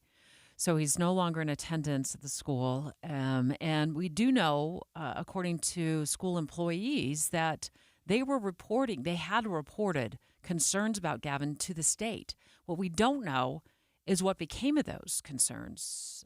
State Representative Christine Watkins on the phone with us live right now. She's the House Chair of the Child Welfare Legislative Oversight Panel, which oversees DCFS. Thank you so much, Representative, for joining us. I want to talk to you in just a minute about what some of your proposals are to make some changes within DCFS. But at this point, do you have any word at all as to what happened to those complaints that went to DCFS about little Gavin? Good morning. No, I don't. We will be having another committee meeting in September, and that's where we will go into a closed meeting and really grill DCFS on what did happen, what did not. I mean, obviously, we know what did not happen and why things went awry. And so we will have a whole committee asking those questions, and they know that they have to be ready for that. So I appreciate that, right? The first thing is to figure out what happened. And I love how you said in the article, we're not going to let them off the hook. Can you talk to us about, and, I'm a parent, Debbie's a parent, it's not the case that I want the government necessarily rolling into my parenting. And so there is this kind of balance, the parent's right to raise their child. But, oh my goodness, it's unacceptable for a child to be starved to death. Can you talk to us about what could the legislature do? Like, what are steps that could be taken to help us navigate this better for kids in our state? Well, we've already gone through another case down south in Washington County, so we were already headed this direction. And so when Gavin died of starvation, which I'm a mom of 4 sons, I'm raising a grandson, I was a teacher, so I get everything that you've been saying. And so what we're looking at, and it's going to take a while to get this bill right, but one of the things we can do is put in place that if there have been multiple attempts to see the child, to get into the home because they've not answered the door, not answered the phone, what we're going to look at is how many reports do they need before they can go to a judge and get a warrant to go put eyes on a child or children. And you're right, Leah. There is that fine line of how much do we let government into our lives? Because most of us don't want that. We don't want somebody knocking on our door and saying, "Hey, we're going to tell you how to be parents," but I'm going to tell you that we have parenting classes available for people, and sometimes they're court ordered to go to those because they don't get it. They just are not doing things that are healthy for children and for a family. So that's a big issue. We know that DCFS is understaffed, overworked. We've given them appropriate pay raises, but it's a hard job. And anytime all of this hits the news, then people start doing more reporting or do the opposite, stay away and try to hide from them. So with HIPAA and parents' rights, it's not going to be an easy bill to get just right, but we're going to work really hard at it. Representative Watkins, we don't have much time left, but I do want to ask you, police can go and do a welfare check. I mean, they have the ability. If, for example, my kids hadn't heard from me in 2 or 3 days, and the last time they talked to mom, she was at the top of the ladder changing a light bulb. They could call the cops and go in and do a welfare check on me, right? So I don't understand why DCFS needs the ability to get a warrant. To me, they could just make a phone call to the local sheriff's office or the local police department and get them involved. Well, and I don't know how they do that because you're right, but we're not over the police in my committee, so that's a different area. Well, maybe that's one of those questions that'll come up during your meeting with DCFS in the fall, and I know you'll keep us posted. Thank you so much for your diligence regarding this case of this 12-year-old boy and the case she brought up earlier. I believe she was referring to the Ruby Franke case and the children. So we've had a series of these cases. These cases, unfortunately, do happen in Utah. Yet we do have resources and we do have help for kids. And you talk about the cafeteria worker was trying to help this little child, and we're going to continue to talk to her as well about what her concerns are, like with her reporting. But straight ahead, let's talk to KSL legal analyst Greg Skordas about the warrant issue, where we just spoke with Representative Christine Watkins about giving DCFS the ability to go to a judge and get a warrant for parents who aren't answering the door, for parents who aren't answering phone calls, and then there's a concern of the welfare of the child that may be inside that home. Let's get Greg on the line next. Dave and Dujanovic. A lot of us are filling our workdays with podcasts. When you're working, go to KSLNewsRadio.com. Click on Dave and Debbie's podcast and pick a topic and story length. Podcast with Dave and Debbie. Then get to work with KSL News Radio. Alpine Home Medical. We bring wellness home. This is Jay Broadbent from Alpine Home Medical. I'm excited to let you know we're currently having a summer sale on power scooters. As we celebrate the spirit of freedom and independence, we want to make sure you have the chance to experience it. We have a wide range of power scooters designed to enhance your mobility, and they're all available at a discounted price. These special offers only come around every couple of years, and once they're gone, they're gone. Come visit us at any of our 11 locations to take advantage of these fantastic deals, or you can browse our selection of discounted scooters on our website. We're committed to providing the 5-star experience. We can't wait to assist you in finding the perfect power scooter.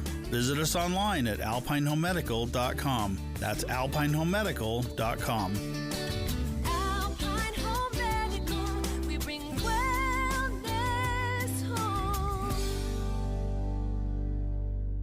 It's been a crazy summer. The shooter managed to get onto a roof. Biden has already endorsed Vice President Kamala Harris. It's a hot weather stretch. The Olympics are coming back to Utah. And no hint of slowing down.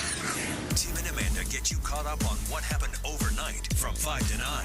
Dave and Debbie and Boyd Matheson take a deep dive on the day's biggest stories from 9 to 3. And Jeff Kaplan gives you his trademark Minute of News for your drive home. We have you covered all summer on KSL News Radio.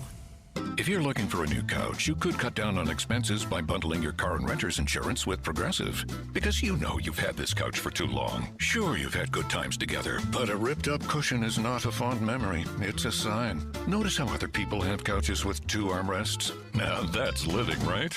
No, it's just normal. So bundle your renters and car insurance with Progressive and put the savings toward a new couch. Please, it's time. Progressive Casualty Insurance Company. Coverage provided and serviced by affiliates and third-party insurers. Not available in all states. The best things in life, they come in twos. 2 scoops of ice cream, 2 tacos. And now for a limited time, get our best deal of the year. Buy any phone when you switch to Consumer Cellular and get 2 months of service free. That's right, the same fast, reliable nationwide coverage as Big Wireless, now with 2 months free. Proof the best things in life really do come in twos. Visit consumercellular.com or call 1-888-FREEDOM. Second and third month of monthly base service fee waived for new customers with the purchase of a phone and activation by September 2nd, 2024. Taxes, fees, and third-party charges will apply. See website for additional details. Life can feel hard or overwhelming sometimes, but you don't have to face things alone. Getting help for yourself or someone you're worried about starts with a call or text to 988, where you always have someone to talk to, someone to help you, and somewhere safe to go. 988 Utah is here for anyone experiencing mental health challenges or emotional distress. 988 Utah can even help you navigate how to support your struggling loved ones.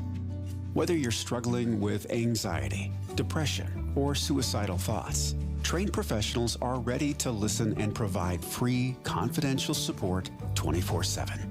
Utah, don't hesitate to call or text 988 for you or someone you care about. The caring staff at 988 Utah can connect you to the right resources. Learn more at 988lifeline.org. Be advised, this is your opportunity to save up to 40 to 80% on a hot tub or swim spa this weekend only, Friday through Sunday, Utah State Fair Park. Be advised, this is your opportunity to save up to 40 to 80% on a hot tub or swim spa this weekend only, Friday through Sunday, Utah State Fair Park. 18-month interest-free financing. Our factories have demanded we sell 1,000 hot tubs and swim spas this weekend. Utah State Fair Park. Huge factory incentives, factory rebates, this weekend only. Utah State Fair Park.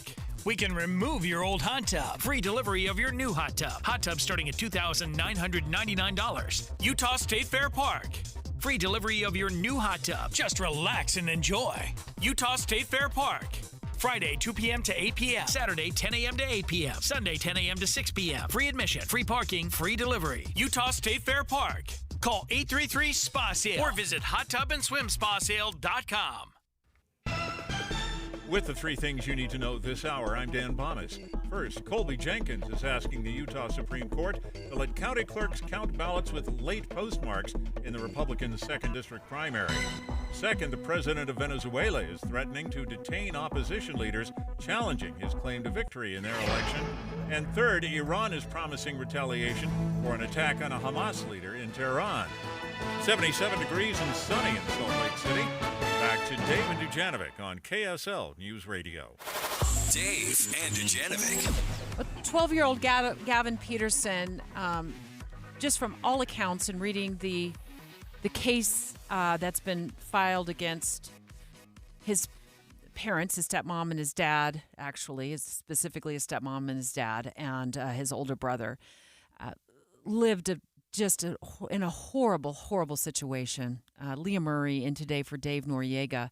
We just hung up the phone with Christine Watkins. She's a lawmaker who's making some proposed changes to allow Division of Child and Family Services more leeway and authority to go get a warrant if a parent isn't answering the door, if they are not picking up the phone, in cases that sadly would mirror Gavin's case. Of course, Gavin passed away a couple of weeks ago. We've been reporting on his death.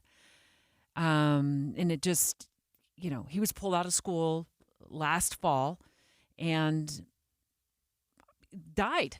Right. And reports had been made to the Division of Child and Family Services, according to school employees and the cafeteria worker. You were looking at that, Leah. Yeah, since 2021, right? For 3 years, at least 2 years in school if he was out of school last fall, and then he disappears.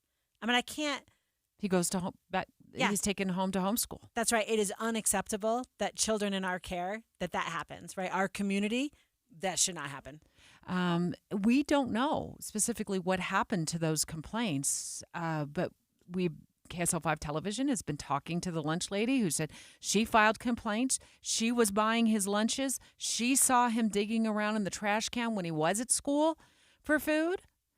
And Representative Watkins just called the show, and she said they're going to have a meeting in September with DCFS to try to find out what happened in Gavin's case, and also looking at legislation that would give DCFS more authority to go to a judge and get a warrant to enter a home. If there have been multiple attempts to see the child, to get into the home, because they've not answered the door, not answered the phone, what we're going to look at is how many reports do they need before they can go to a judge and get a warrant to go put eyes on a child or children.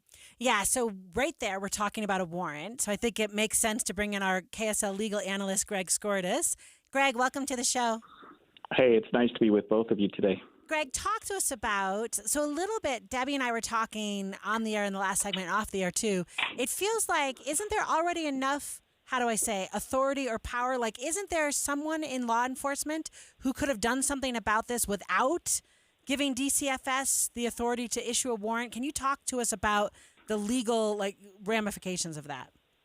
Yeah, and that's a great question, Leah, because law enforcement certainly could have gone in and probably without even needing a warrant and done what we call a welfare check. They can do that if there is reason to believe that there's something going on or something problematic at a house, but they can't just act on their own. I mean, law enforcement has to get a referral. What we're talking about here is if a report is made, a complaint is made, and it goes to DCFS, can they engage law enforcement? Because when we're talking about a warrant, those are typically done with the assistance of law enforcement or by law enforcement. So I think there's a step that was missed here in that we don't know if DCFS ever did anything other than just maybe drop by to see what was going on. By themselves, but if they wanted to go further, right, on their own, right? Sending in a social worker, yes. right. Right. But if they wanted to go any further, they could have, and looking back, probably should have engaged law enforcement and said, hey, we need to go in here. The county attorneys could have gotten a search warrant or just to go in the house and look and, check on the kid. That isn't that hard to do. I mean, there certainly was, I don't know what term you would use, but reasonable suspicion when his child is showing up at school, not getting fed. Apparently, the lunch lady is buying his lunches for him and then sees him digging around in the trash can. There had to have been, even if those reports were going in to DCFS while Gavin was still in school, and we don't know.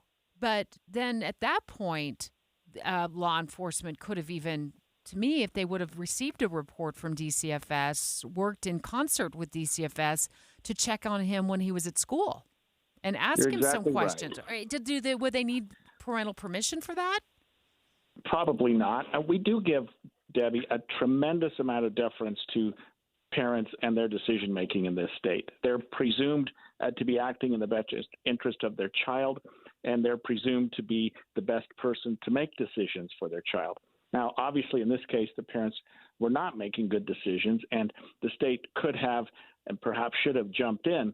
But DCFS can only act on what they have, and law enforcement can only act if they get information. So somebody dropped the ball, and I think we're going to look into what that is. And maybe law enforcement, our legislature is going to change the law and give DCFS greater authority, whether it's on their own or with the assistance of law enforcement, to go in and do these welfare checks and if necessary, even get a warrant to do that. So just talk to me, Greg, for a moment about, it feels like DCFS is treating this like it's a civil thing, right? It's a therapy thing, and the parents need training. And even Representative Watkins was like, we have classes for parenting. But Debbie and I are feeling like, no, this is a crime, right? If you are starving your child, actually something criminal is happening. Why do you need the extra step? Like, why is it that the case, when the lunch lady knows a child is being starved, which sounds like a crime to us, can't she call directly to the police? Like, why does it, do you know what I'm saying? Like, why do you need to have. Or the school calls directly to the police. That should have happened. You're right. And maybe it did. Right. Sure. DCFS will typically do what you're describing, Leah, which is reunification. Look, mom and dad are not doing a good job. Let's get them in some counseling. Let's do some checkups. Let's file some matter in juvenile court that is not a criminal case and work that way. But concurrent with that, there could have been a child abuse charge filed. I mean, it would have been a very easy case and a very straightforward case, but we don't know whether law enforcement was ever even involved in looking into that or whether there was any sort of criminal investigation going on. But you're right. The civil end of it, if we call it that, it's more of an administrative end, is reunification. Let's make the family whole. The criminal end of it, we don't know if there was ever been a referral made there. We're talking with Greg Skordas, our KSL legal analyst, about the case of 12-year-old Gavin Peterson. who died, and he didn't have. He just didn't have any chance when they got it when they finally got him to the hospital of surviving. There's just so many different elements to this case, Greg. But I just want to go back to the DCFS issue for just one more moment. I'm wondering at this point, between what we had going on, or what we now know was going on with the Frankie case, the Ruby Frankie case, and now this case, and there have been many others through the years. I know you're well aware of that. Why DCFS doesn't have a law enforcement division? That's a great question, and I think these officers, the detectives, right. would be very well versed in child abuse laws. Absolutely, and they should be. And you can bet that our legislature is going to consider that exact question at its next session. Unfortunately, it takes something like this. It takes something like the Ruby Frankie to draw attention to our legislature to react. And that's fine. Sometimes we do knee-jerk things, but sometimes you don't know to do it unless something horrible happens. And this may be the triggering event to change Utah law. All right, Greg as it relates to Skordas, that. KSL legal analyst, thank you so much for joining us this morning. Such a tragic situation, as Greg said. All too often, far too often, it takes a major tragedy like this to make change. A sweet little 12-year-old boy is dead, and yet here we have school officials saying they were reporting concerns about Gavin to state authorities. So we'll continue to follow up on that. We'll see what comes of this case, and I know our team, certainly KSL 5 Television, and our reporters here at KSL News Radio are continuing to track developments on that. Straight ahead, there's been a bear problem in Utah at campsites, and there's a warning now from the Division of Wildlife Resources about bears. We're going to have them on the line next.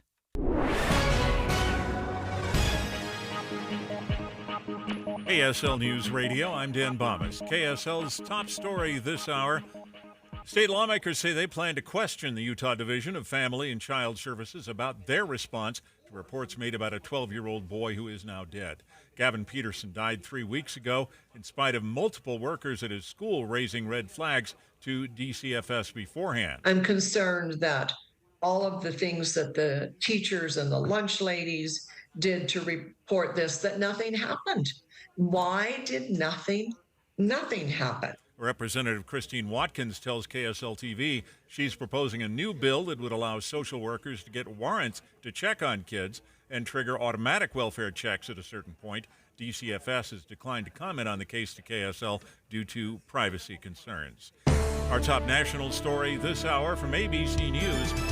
Iran is promising revenge on both Israel and the United States for the assassination of a Hamas leader in Tehran. The Secretary of State says the United States was not aware of any plan for that attack, but there are U.S. military assets in the region that could be vulnerable in Iraq and Syria, as well as in ships passing Yemen in the Red Sea. Your money at this moment, the Dow Jones average up on the day, 245 points, while the NASDAQ is up 404. And our KSL weather. We've got smoke moving in from wildfires, pushing our air quality down. That's next. KSL News Time, 10:32. You know what's great about KSL's traffic coverage? Trained traffic reporters and real listeners. Trading information and making the commute safer and faster for everyone. Every 10 minutes on the 9s, we have you covered on KSL News Radio. I'm Dave Noriega, and I lost 57 pounds in just 2 months with Salt Lake City Fat Loss. Hey, listen, we've all tried to lose weight before, and it can be incredibly discouraging. Let me tell you about Salt Lake City Fat Loss. With this program, they told me we have the secret to lose up to a pound of fat a day. And I thought, wow, that would be unbelievable, but it also sounds a little optimistic. Sure enough, in the first 3 weeks, I lost 25 pounds. Over 2 months, I ended up losing 57 pounds. I loved getting on the scale. How often can you say that? I loved getting on the scale every single day to see the progress I was making, and I did it without injections, without surgery. Check out Salt Lake City Fat Loss. You can go to their website, slcfatloss.com. If you use my name, Dave Noriega, you're going to get an extra $200 off the program. Just go to slcfatloss.com. Many people worry they're not making the right investment choices inside their 401ks. Did you know that you might have a little-known opportunity to add some additional investment choices to your 401k and get the help and recommendations you've been looking for? This exciting feature is called a self-directed brokerage window. And the best part? The money still stays within your 401k. Learn how the trusted advisors at Capital Wealth may be able to expand your investment portfolio. To learn more, call or text the word VISIT to 801-877-9800 or go to CapitalWealth401k.com. Improving your 401k might mean the difference of retiring a few years earlier. Let's find out. Schedule your no-cost 15-minute consultation with the Capital Wealth team today. Call or text the word VISIT to 801-877-9800 or go to CapitalWealth401k.com. Advisory services offered through Capital Wealth Advisors, LLC, a state of Utah registered investment advisor. Hey, I'm Jake Harward, and I'm a farmer, and I'm out in our fields on our family farm in Springville, checking our now-in-season corn, tomatoes, peaches, and more that we pick and deliver fresh daily to our now-open familiar green Harward Farms roadside stands. Check online at harwardfarms.com for a list of our locations all over Utah and Salt Lake counties, as well as locations in Heber, Mount Pleasant, Ephraim, Nephi, Delta, and Tooele. Come share in the bountiest harvest from our hard work in our fields, fresh from our family's farm to your family's dinner table. Harward Farms. For the right repair and the right paint, the right choice is manufacturer-certified Martins Collision Repair. Hi, I'm Tiago Martins, and few have met the rigorous certification by Kia, Ford, Infiniti, Chrysler, Jeep, Nissan, Hyundai, and many others. But it's one more reason that Martins is your right choice. Check online at martinscollision.com. On State Street in Orem and in Salem, we work with all insurance companies. The right repair, the right paint, the right choice. Martin's Collision Repair. Traffic and weather together brought to you by Sinclair's Dino Pay app. Save up to 20 cents per gallon. Here's Heather Kelly. Well, the biggest issue on the roadways is in Weber County, and it remains trying to get into Weber Canyon on I-84. Eastbound is barely moving 5 to 10 miles an hour from US 89 all the way over to the hydroelectric plant. That is due to road construction. Only one left lane is open. The right lane is closed. So be prepared for an extra 20 to 30 minutes just to go a few miles into the canyon. The rest of the drive, though, if you're on I-15, the East or West Side Belt routes, or I-80 coming out of Tooele County, are all at speed. Meet T.C. Christensen, director of the runaway box office hit Escape from Germany at Deseret Books' City Creek flagship store Thursday, August 1st at 6 p.m.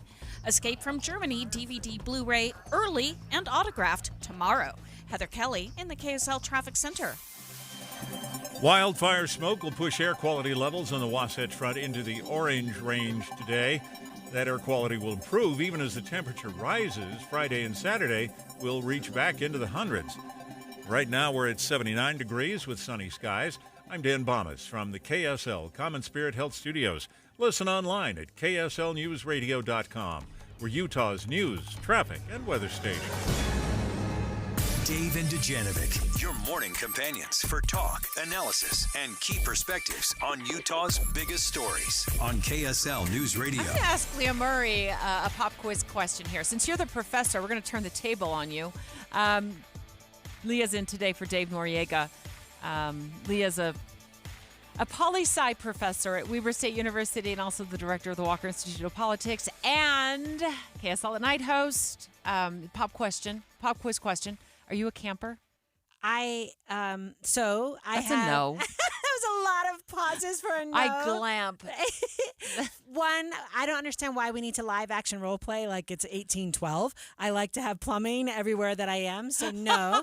But I will say that my children, one is a Boy Scout, one is a Girl Scout, and they are very much into camping. So I have, as a good parent, I have been involved in those activities. Have you ever seen a bear in person? I have not. And I'll tell you what, my son is a Boy Scout, and he went to one of the Boy Scout camps in this state, and they were like, there are bears, and they did bear training. Oh, good. And I can think like the training basically is the first step is ascertain the intent of the bear, and then the response is, man, if you get the intent wrong, you're dead, right? So I really don't want to meet a bear in the wild. So right now, wildlife officials are pleading with folks to stop leaving food and garbage around your campsite. Do you know why they're asking? Because they had euthanize a bear in American Fork Canyon because bears tend to re-frequent or keep coming back campsites where people leave food. This is a huge issue. It's not only an issue for the bear, and it's sad that they had to euthanize this bear, certainly. I worry about the safety of campers. I have confronted a bear. It was a grizzly bear in the Tetons. Yeah.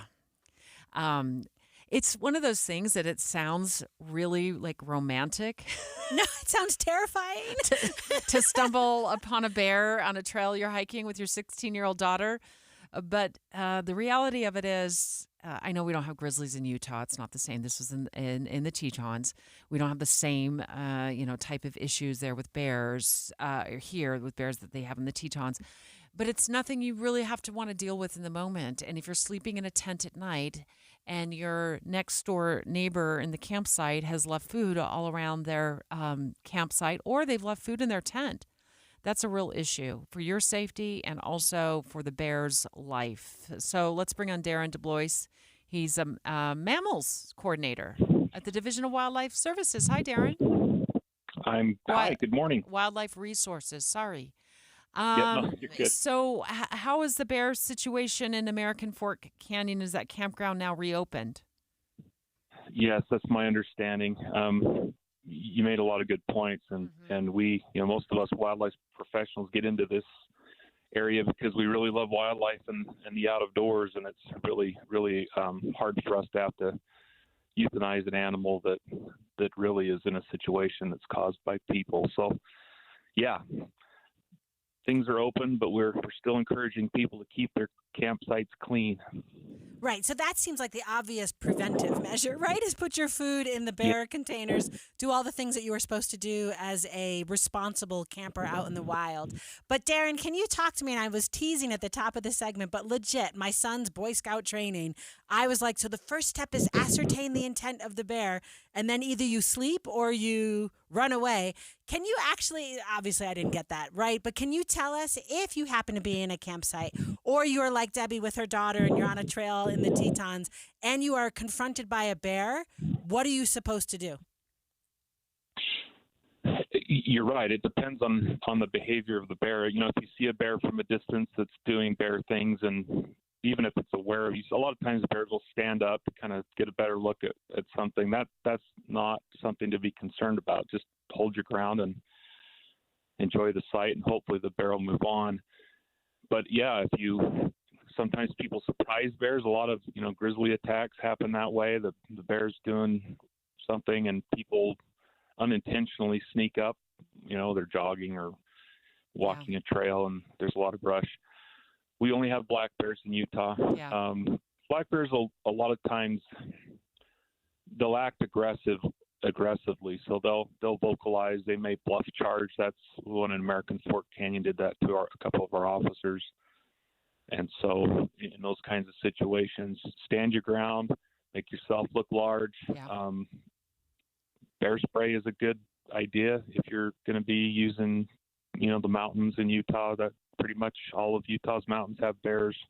Keep it handy. That's not a bad idea. Yeah. Do not bury it at the bottom of your backpack. It doesn't do you any good right. if it's not on your side. Almost exactly. like you'd on a holster. Right. Yeah, right. you'd holster it. Go ahead. Sorry, I didn't want to steal your thunder there, but no, a lot of them come with the holster, and you need to be able to get at it fast. It can all unfold quickly if that happens. But it's like getting hit by lightning. It's not likely. People don't need to worry too much about it, but yeah, that's it does what I happen said, from time to time. Darren. That's what I said. It'll never happen, and then it happened. And then you saw a bear. And Right. it came down off a switchback. It came down off a switchback onto the trail we were hiking, so now we were hiking into it. Right. And it Yeah. was likely a large cub. It wasn't a tiny, cute cub at all. But my fear was that we didn't know where Mama was. We had no idea where Mama was. And the last thing I wanted to have happen is Mama to come down on the other side of that switchback, and then my daughter and I were stuck between teenage cub and a mama bear. So, and fortunately, we were able to get out of there. I want to just know when we're camping, the bear containers, money well spent. But let's talk, and we only have about a minute left. I just think I want to get a little bit more information out to our listeners. let's talk about food in the tent versus locking it in your car. Is that what you're supposed to do with it? Yeah. I mean, the containers are good, but probably the best solution for most people is keeping food away from the places where you're going to sleep. Yeah. And lock them up. Put them in the trailer, in the car, trunk. Bears are pretty adept, especially ones that maybe have done this a few times at getting into the passenger compartment. The trunks are a little more difficult. They don't have handles on the outside. So keep your food locked up. Keep everything out of your tent. Anything that smells strong, deodorant, toothpaste, anything that a bear might say, I wonder what that is. Oh, that is interesting. And try to get in there. So no perfume in the tent. Don't be spraying bug spray, stuff like that. Okay. Yeah. I'd keep that out. The glamping thing is nice, but you might want to forego the perfume. Well, absolutely. Darren, fun to talk to you. Great conversation. Sorry about what happened with the bear, and I think we can all do better when we're camping. We also need to make sure we're keeping ourselves safe. Great tips, great advice. If you missed that discussion and you're heading out this weekend, you can always, of course, podcast us off your favorite podcast. You know what I'm saying. Find us on your favorite podcast platform. Our producers do a great job uploading our show right after the show. That was Darren DeBlois. He's the mammals coordinator with the Division of Wildlife Resources. Right. So coming up next, Debbie, can we talk about, I don't know, if you've ever moved and how much it costs to move? So Leah, I love having you in, but you might not know this. We have a great partnership with the Stern team, they're amazing at real estate here in Utah. And every Wednesday we talk about a housing issue, because we know housing is so important. Buying and selling homes is so important. We're going to talk about the hidden costs of moving. I love this. Yeah, the hidden costs of moving next. Dave and Dujanovic. You know KSL is the only news radio for your car, right? The only news radio for your smart speaker. Come here in the morning. It's the latest news and traffic. In the afternoon, news and updated weather. We have you covered at KSL News Radio. With interest rates coming back down, I bet the real estate market will pick back up in 2024. We're already seeing that, Tim. Yeah. But it doesn't really matter how the market is doing when you have the right team. So if you're looking to sell your house, now you want to downsize or you need more space, you need the Stern team. The Stern team has taught us, I can think of a handful of things that I would worry about if I was buying or selling, but there are 100 details that are involved in selling a home, and they have lots of people that are handling every detail so nothing falls through the cracks. And they have so many different options. I mean, I worked with Cammie there at the Stern team, and she was awesome. But if you need an instant cash offer, you can do that. If you need to buy before you sell, you can do that. They have flexible fees. They also have people that they represent that are looking to buy a home, so maybe they can make that perfect connection within the Stern team. So don't put off selling your house or buying a house because you think the market isn't just right. The market is right with the Stern team. Go online to sternteam.com or just Google the Stern team. With Progressive's Home Quote Explorer, you can check if you're paying too much for home insurance, because giving you options is the right thing to do. Oh yeah, like bringing brownies to a dinner party. But I never bring brownies with nuts, because not everyone likes nuts, so they wouldn't eat those brownies. And even people who do like nuts will still eat brownies without them. Why? Because they're brownies. But still, it's the right thing to do. So compare rates with Progressive's Home Quote Explorer. Progressive Casualty Insurance Company, affiliates, and third-party insurers. Not available in all states or situations. Prices vary based on how you buy. Hey everyone, it's Ted from Consumer Cellular, the guy in the orange sweater, and this is your wake-up call. If you're paying too much for wireless service, you don't have to keep having that nightmare. Consumer Cellular has the same fast, reliable coverage as the leading carriers for up to half the cost. So why keep spending more than you have to? Seriously, wake up!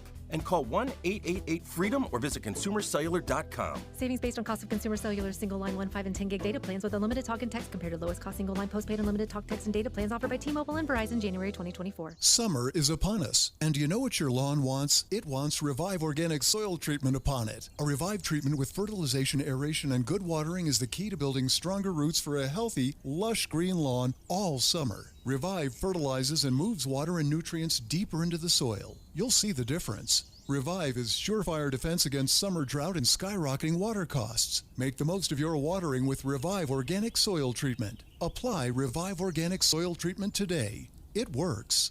Hey Utah, When it comes to guiding the growth of our state, you buzzed in with your comments, and we listened to what you had to say. Your feedback on the future of Utah's housing, water, transportation, and open space will continue to help our leaders make important policy decisions, preserving and improving our high quality of life in meaningful ways for years to come. So, thanks for speaking up. Learn more about our state's future at guidingourgrowth.utah.gov. Getting help with electrical repairs is easier than you think. All you have to do is call Any Hour Services or schedule an appointment at anyhourservices.com. No one helps more homeowners than Any Hour Services. People have asked me why I chose soda weight loss instead of one of those shots or injections. Honestly, one of the reasons was because first, I knew soda got results. I just looked at my friends who'd already done it, and second, I knew those results stuck. With the shots, most people eventually gain back the weight they lost and then some, because it doesn't change the habits that led to their weight gain in the first place. Soda weight loss specializes in releasing the toxic deep down fat mass in the belly without drugs, pills, or shots. I let go of 70 pounds in just 5 months. They've helped me change my relationship with food and develop simple life habits that'll make my long-term success a sure thing. Basically, soda gets results and they last. See for yourself at sodaweightloss.com. Check out the thousands of before and after pictures of people just like you and me. While you're there, click the Request a Nutritionist callback. Within minutes, you'll be talking to someone who truly wants to help you get in the best shape of your life for the rest of your life. Go to sodaweightloss.com. That's SOTA weightloss.com. And remember, soda stands for, say it with me, state of the art. With the three things you need to know this hour, I'm Dan Bomas. First, a state legislator wants Utah's Division of Child and Family Services to respond sooner to repeated complaints of child abuse. Second, Iran is promising revenge on both Israel and the United States for the assassination of a Hamas leader in Tehran. And third, a Utah man who claimed to be a doctor and sold silver cures for COVID will be going to prison. 79 degrees and sunny in Salt Lake City. And back to Dave and Dujanovic on KSL News Radio. Dave and Dujanovic. Dave and Dujanovic. Well, we love our partners and our partnership with the Stern team.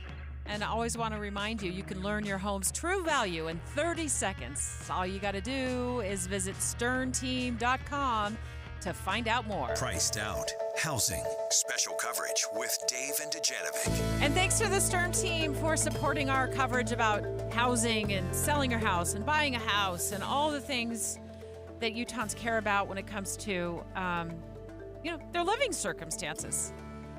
Leah Murray and for Dave Noriega, we're going to talk about the hidden costs of moving.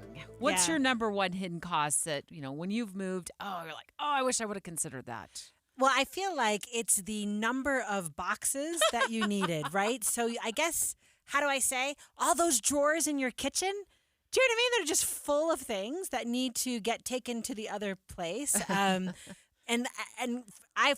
we moved about 9 years ago, and every once in a while, to this day, I'll be looking for some device in a kitchen. I think, there's a drawer I forgot to move. Like, clearly there was a drawer in the old house's kitchen that had my egg slicer, right? Or I had my, I'll go looking for the top tool. of the refrigerator. Yeah, I always check the top of the refrigerator because you usually leave a refrigerator, right, for the next family. Yeah.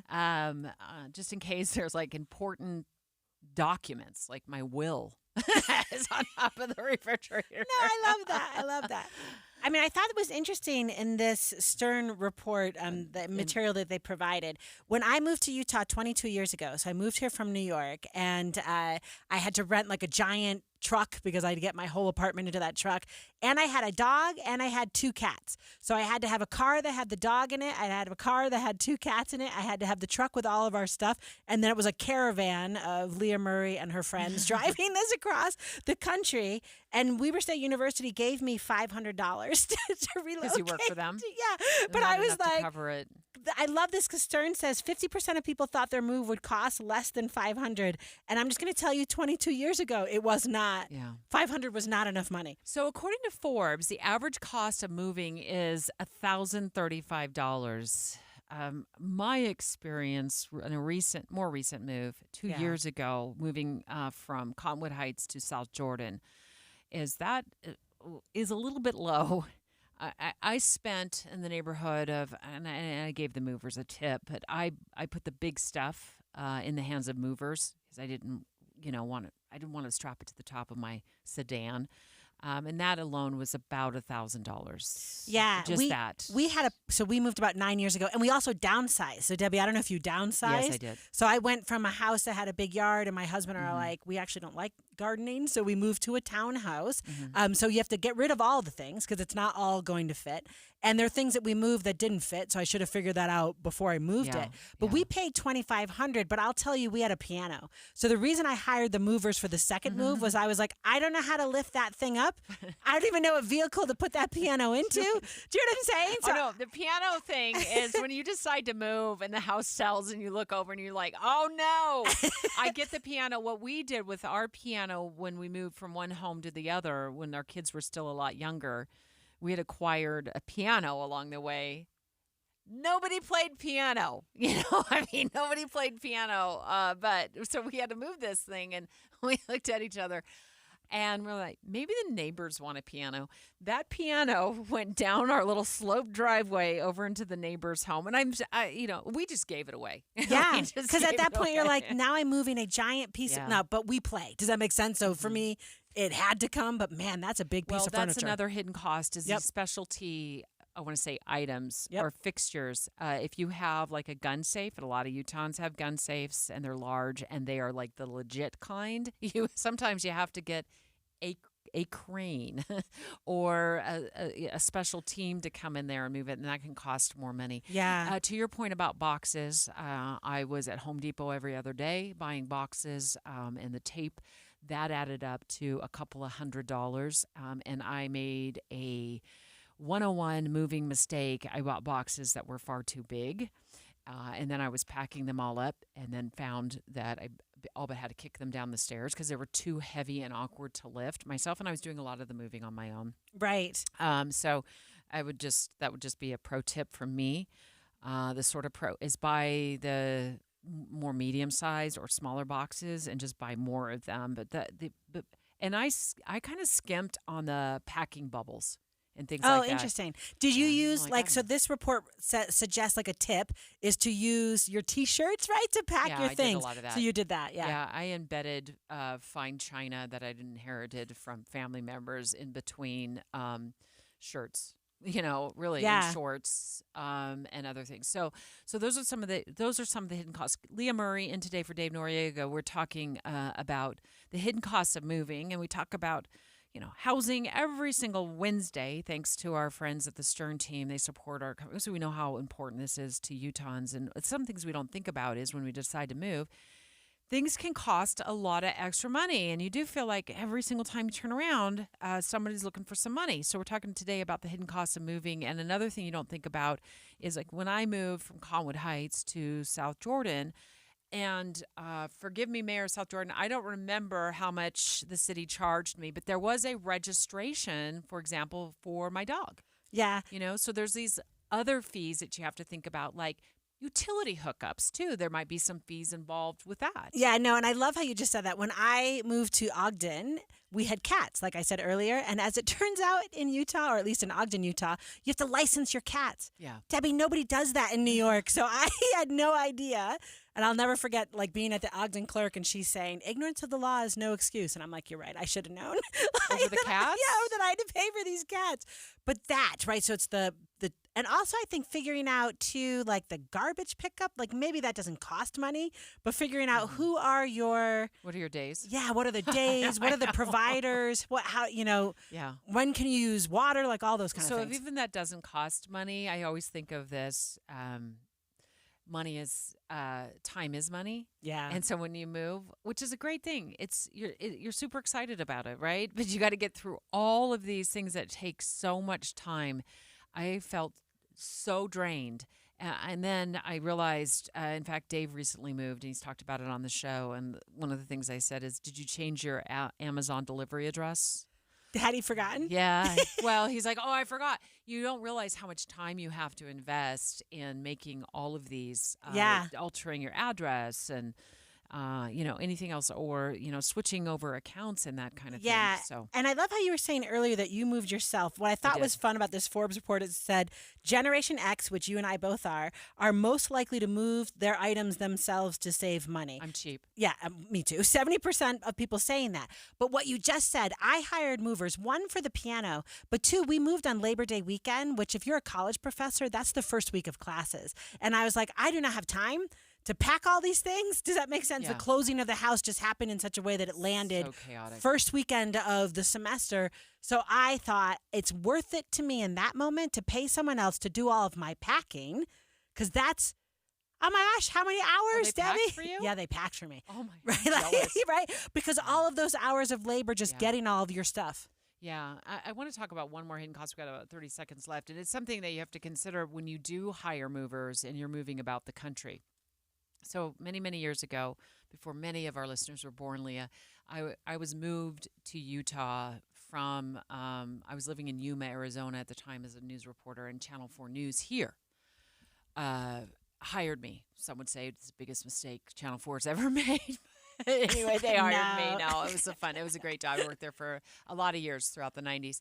They moved me. Well, my stuff got stuck at the front of the moving van, so it moved all about the country, dropping off everybody else's stuff. So I had I think 2 or 3 weeks in a hotel. Oh my gosh! It was supposed to be a week, and you had to pay for that. I didn't. I loved it.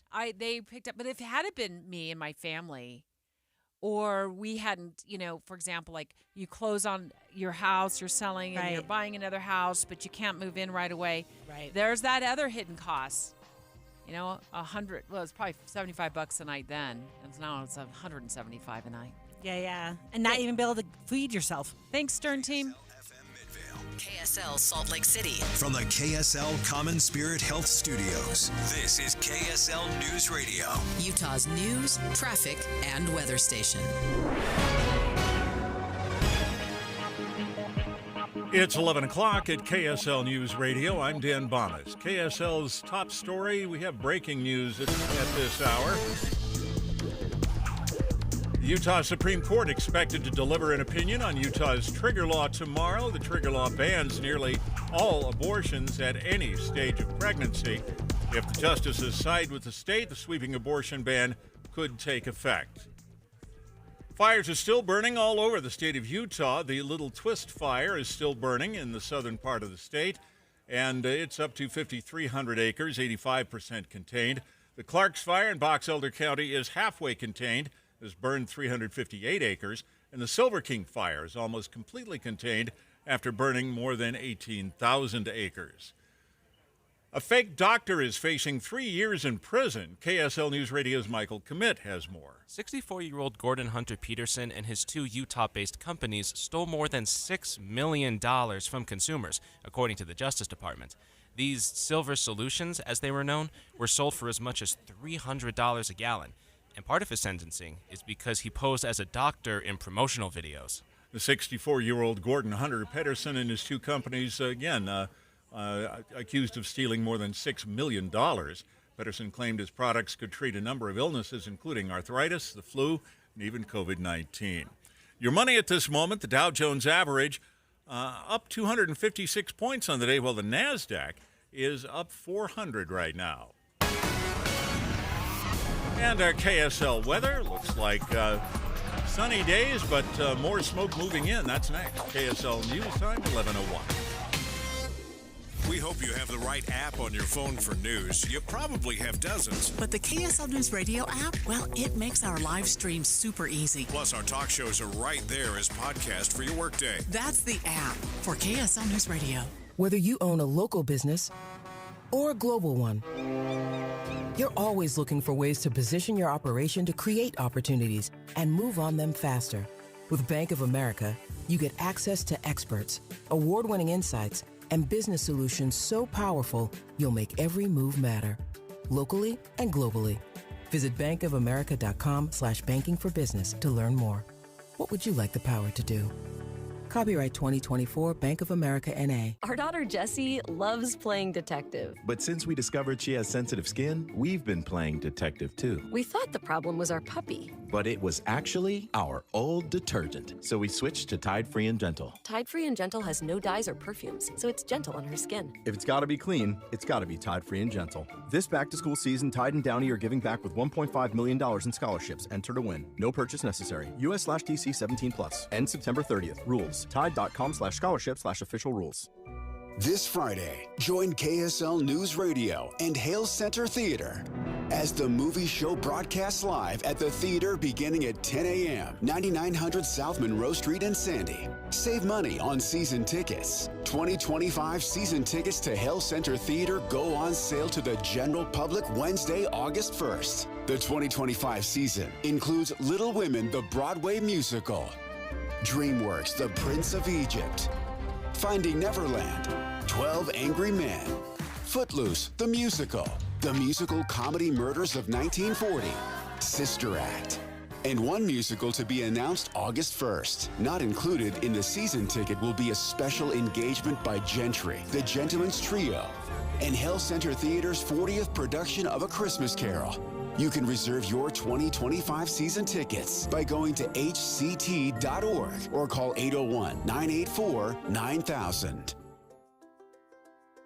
My wife and I always loved doing everything together. Jiu-jitsu, kayaking, and intimacy was always on point. It was around my early 30s when I noticed a downward trend. Watching a lot of TV, putting on weight, and just full of self-doubt. I had tried another men's clinic with disappointing results. It's the personalized treatment I receive at Revive Men's Health that has been the complete game changer for me. I've got my energy and motivation back, I'm feeling stronger than I did in my 20s, and it made me a much better husband to my wife. I'm Eric Ramos, healthcare provider at Revive Men's Health. If you're always feeling tired or moody, have a difficult time sleeping, or decreased libido, you may be suffering from low testosterone.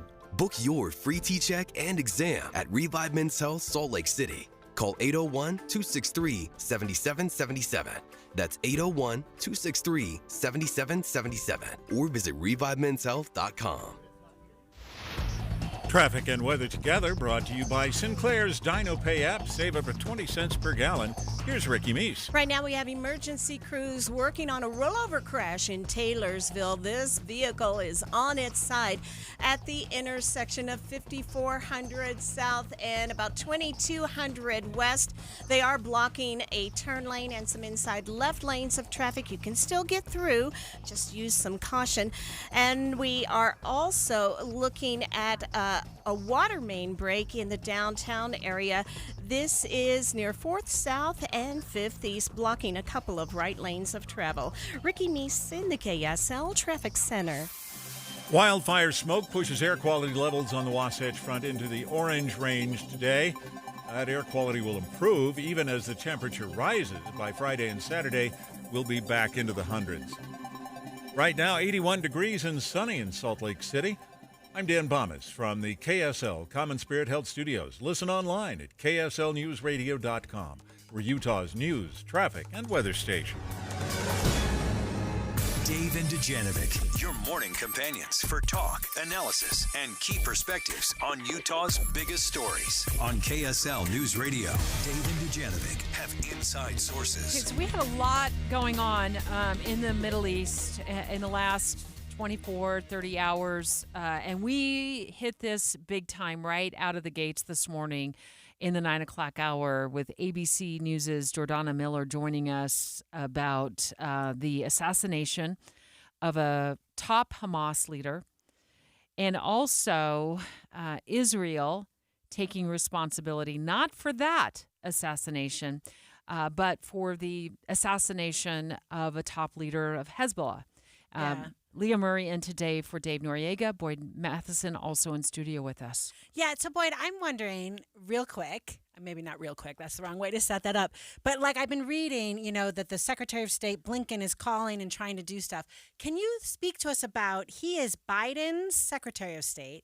Biden is now a lame duck president. Does it matter? Like a little bit given, so the kind of the direction of the election going that way. So what's happening in our presidential election, does it affect our ability to have anything to say to what's going on in the Middle East? Because everyone's like, well, we should maybe just wait until November to see how things roll out. I'm just kind of wondering, even if anyone cares what Blinken thinks. Yeah, it's so interesting. We sort of have the two pope problem. That if you have two popes, who's really the pope? And so you have President Biden, who is still the president of the United States. You've got Kamala Harris, who is the presumptive nominee for the Democrats, and the vice president of the United States. And clearly there's some daylight between the two of them. That was evident really clearly when Benjamin Netanyahu, Prime Minister of Israel, was here in the U.S. just a week ago. And so I do think it creates uncertainty. And you've also got the question of President Biden's health, of how when he's on, he seems to be on and well. When he's not, who's in charge? Right. Who's in charge of those conversations? Who's leading it? Is it the vice president? Is it the Secretary of State? So to me, the biggest problem in all of this is that there is so much confusion and not a lot of clarity. And so that usually allows bad actors to do more bad things. But even for those who are our allies, like Israel, I am certain that Benjamin Netanyahu, who has a lot of his own problems at home, is thinking, okay, if this moves on into November, and then whether it's a President Trump Part 2 or whether it's a President Harris, that's going to be very different paths for him. So there is an element of we can do a few things and get away with it, and we can also kind of wait and see how things play out 97 days from now. Well, when we talked to ABC News' Jordana Miller earlier today in the show, Boyd, she was calling us live from Jerusalem to kind of set the scene, what was going on. And I want to just specifically talk about the assassination of the Hamas leader. I mean, the question now is, and he was, by the way, in Iran when he was assassinated. Let's play some of the interview that she did with Lee and me earlier today. And I want to talk about, like, what does this look like in your view, from your point of view? What are your inside sources telling you about could this escalate? Before I got on the radio with you guys, there was another Hamas leader who just put out a statement saying, you know, Hamas and Iran don't want war, but every crime needs punishment. So it appears they're signaling that there's going to be a strike, and Israel's preparing for that. It's on high alert. So the Home Front Command, that is, there's been no guideline changes for the public, but Israel is on high alert. What are you hearing? What are your thoughts on this? Yeah, some of the things that I'm hearing from inside of Israel are, one, that everyone is saying, okay, all negotiations for hostages just got frozen. Everything stops. So that's the real sad human part. And remember, there are American lives, Americans still being held hostage amongst those that are still there that Hamas is holding.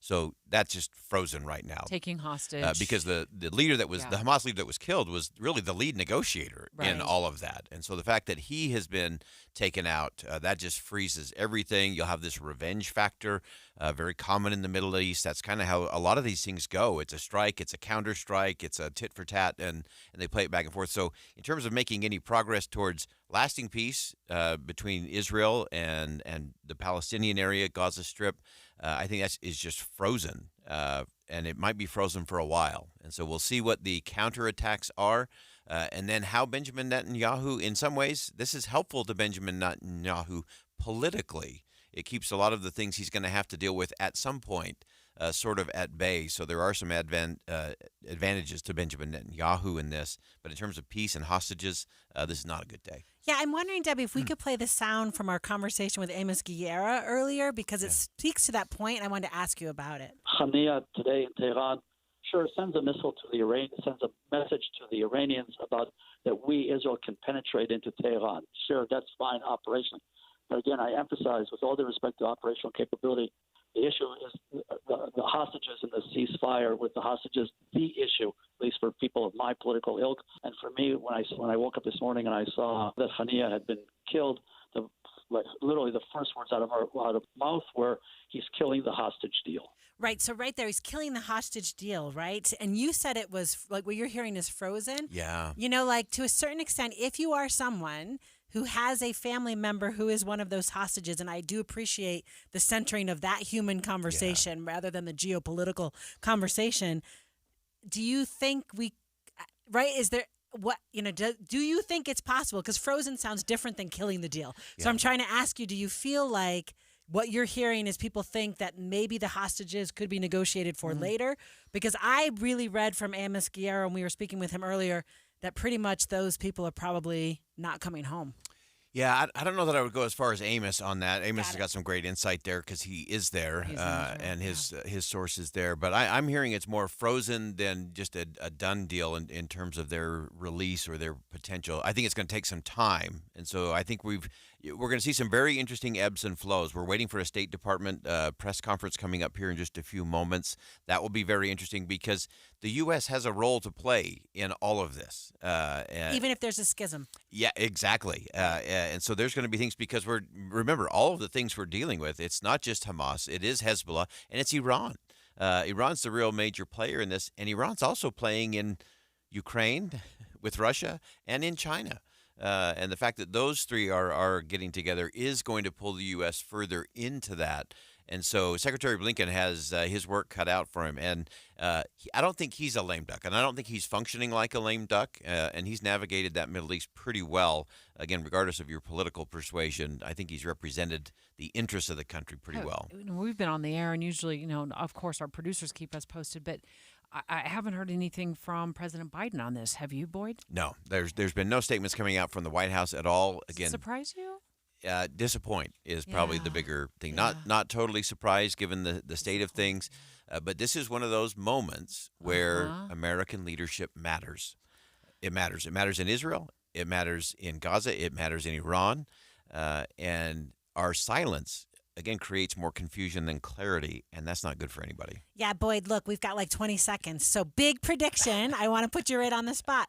Now let's go the other direction. What does this all do to the presidential election? Does it make it more likely for a Harris presidency? Does it bump her numbers, or does it not kind of land silent? I don't think we know yet, I think is the answer to that question, because this one is not done. And there's going to be some moments where either the vice president is going to really step out and stake a claim on something, or President Biden is going to rise up and do something, or candidate Trump is going to do something.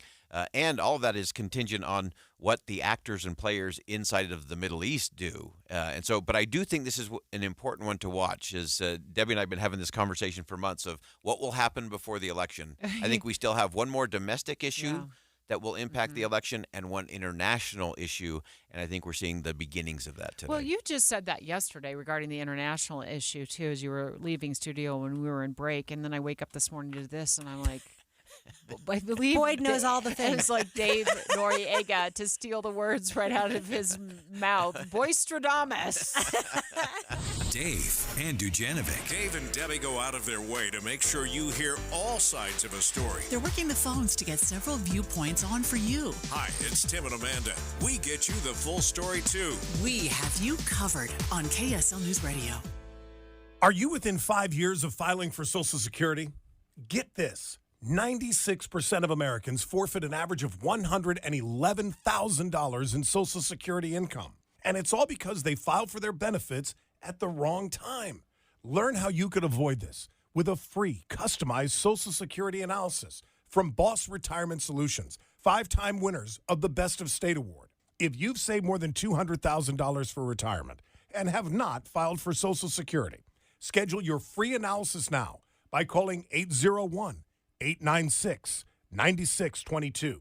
You know, for some people, filing for Social Security early could result in more net income in retirement. Discover how you could get the most income from Social Security. Call 801-896-9622. 801-896-9622. Advisory services offered through Boss Retirement Advisors, an SEC-registered investment advisory firm. Insurance products and services offered through Boss Retirement Solutions. It could be almost anyone. Harris will have to choose a running mate, and she will have to do it fast. Who does Kamala Harris choose to round out the Democratic ticket? This fall, Donald Trump and J.D. Vance will take on Harris and, well, we'll find out. Listen to KSL for the shortlist and speculation. Your voice, your vote 2024 on KSL News Radio. Be advised, this is your opportunity to save up to 40 to 80% on a hot tub or swim spa. This weekend only, Friday through Sunday, Utah State Fair Park. Be advised, this is your opportunity to save up to 40 to 80% on a hot tub or swim spa. This weekend only, Friday through Sunday, Utah State Fair Park. 18-month interest-free financing. Our factories have demanded we sell 1,000 hot tubs and swim spas this weekend. Utah State Fair Park. Huge factory incentives, factory rebates, this weekend only. Utah State Fair Park. We can remove your old hot tub. Free delivery of your new hot tub. Hot tub starting at $2,999. Utah State Fair Park. Free delivery of your new hot tub. Just relax and enjoy. Utah State Fair Park. Friday, 2 p.m. to 8 p.m. Saturday, 10 a.m. to 8 p.m. Sunday, 10 a.m. to 6 p.m. Free admission, free parking, free delivery. Utah State Fair Park. Call 833-SPA-SALE or visit hottubandSwimSpaSale.com. This radio commercial was made to convince you to stop speeding. We can't use siren sound effects on the radio, so we'll use other equally jarring sound effects to get your attention. Like telling you that whether you drive a little over the speed limit or a lot, you can crash just the same. You could hurt yourself or worse, others. I'm at the scene of the collision. And the damage you cause will be beyond repair. See? We didn't have to use crash or siren sounds after all. Speeding catches up with you. Brought to you by NHTSA.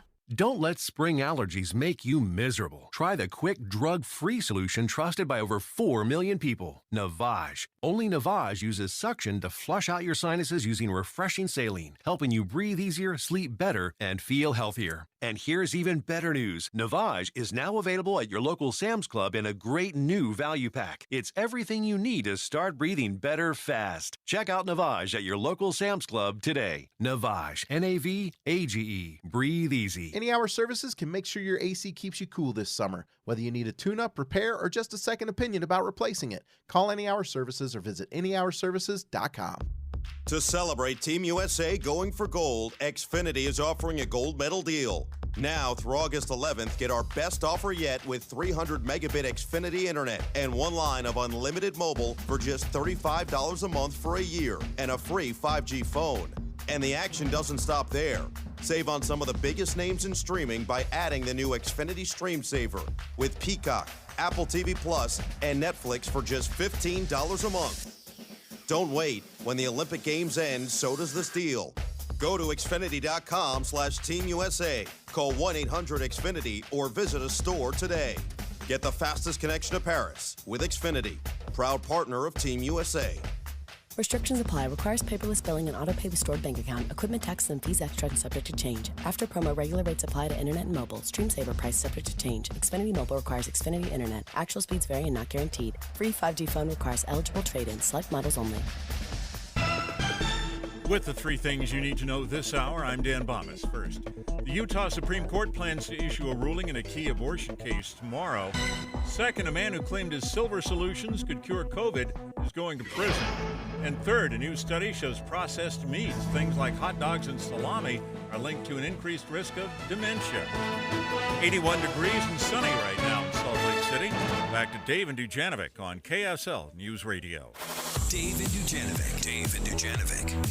America's top political story. Special coverage with Dave and Dujanovic. So we're going to talk about polling and how Kamala Harris is looking, how former President Trump is looking in the new polling that Leah Murray, our political science professor and KSL at Night host, director of the Walker Institute of Politics, mom, Taylor Swift fan. All the things. You are all the things. I'm excited to talk to you about poll numbers. There's some new poll numbers out. These are probably going to be popping up quite frequently, but I'm looking forward to your analysis. And as we were coming out of break here, I was just pulling up the Electoral College map because there's nothing like spending a little time on the Electoral College map while we're talking about poll numbers. So I'm just going to let you take it away, Professor Murray. How is Kamala Harris compared to Donald Trump in the polls right now? Right. So I love this question and the way you framed it, which is the Electoral College plays a much different role from the poll. So there's a popular vote, which is voters go out to the polls and they pick who they want to elect. But all of this is not a national election. It is an election that runs through a filter of states. Right. So every single state has some value. That value is an electoral college formula, which is their congressional delegation. So we were chatting about California. 54. 54. So they have 54 electoral college votes. Okay. That is right. Utah, it is it's 6. And then if you want to go over, for example, Pennsylvania, which there's been some chatter about Kamala Harris picking Governor Josh Shapiro as her running mate. Pennsylvania. Now, this is not to say that, because she picks the governor, she'll win Pennsylvania. Although this map has it marked as a blue state. It's probably from last time. Last year. Right. Go around. Is 19. They have 19. Right. So basically, it's a beautiful arithmetic example, right? So you are adding to get to 270. So when we look at what Nate Silver thinks is going to happen in the Electoral College. Okay, Nate Silver is a political economist, a nerd like us, also likes sports. I don't know if he's a Swiftie, but let's just assume he is. So Nate Silver basically says, if the vote happened today, based on where he sees polls inside of states, Trump gets 280 electoral votes and he wins. Harris gets 257. But here's the fun thing, Debbie. If it is today, Harris would get 53.5% of the popular vote. Trump would get 46.5%. So what we would have, if Nate Silver is predicting accurately, and it happened today, because remember, this is all dynamic, and as Boyd just told us, we'll have another domestic issue, and we've got this international issue that's going to affect everything. Then it would be the case that she wins the popular vote, and he wins the Electoral College vote, and then we're in a conversation just like 2016 and the year 2000. And then Democrats, I think, so let me just pick on Democrats for a second, are the ones who are going to be calling foul, right? Because they will say the system is rigged against Democrats because she won the popular vote and he won the Electoral College and became the president. Well, I would hope they would accept the results. Well, right, but then, but I like how you just said that because there's not a lot of incentive right now for people to behave well. Debbie, we are just not anywhere on the planet behaving well. And it's a wear down. That's right. It's a wear down for all of us who do the voting, all of us who vote. Yeah. And we're observers. We're not in the middle of it. And we just want to just say, let's just move on now. So many of us do accept the results of elections, which I'm grateful for. I want you to break it down more state by state for us too, Leah. Leah Murray in today for Dave Noriega. You can hear Leah weeknights right here on KSL News Radio. She's a host of KSL at Night from 7 to 9. Can we zero in on Michigan? Yeah. Which has a Democratic governor, Gretchen Whitmer. Michigan is a Democratic trifecta for the first time in a long time. So that state has 15 electoral votes. And when they voted in their last round of elections in their state, they picked a Democratic governor and 2 houses of their legislature are also Democratic. So it's a state where Democrats do well. Maybe, right? So, but here's the rub. Donald Trump has made significant inroads with working class Americans, right? So when you're thinking Michigan, when you're thinking Wisconsin, when you're thinking Pennsylvania, what you're thinking is what we call like the Rust Belt, right? Those states reflect an area where Trump has done well. What I think is interesting about Michigan, one, that the Democrats delivered inside the state so they can actually win there. Harris leading on a Bloomberg poll by 11 points in Michigan since Biden dropped out.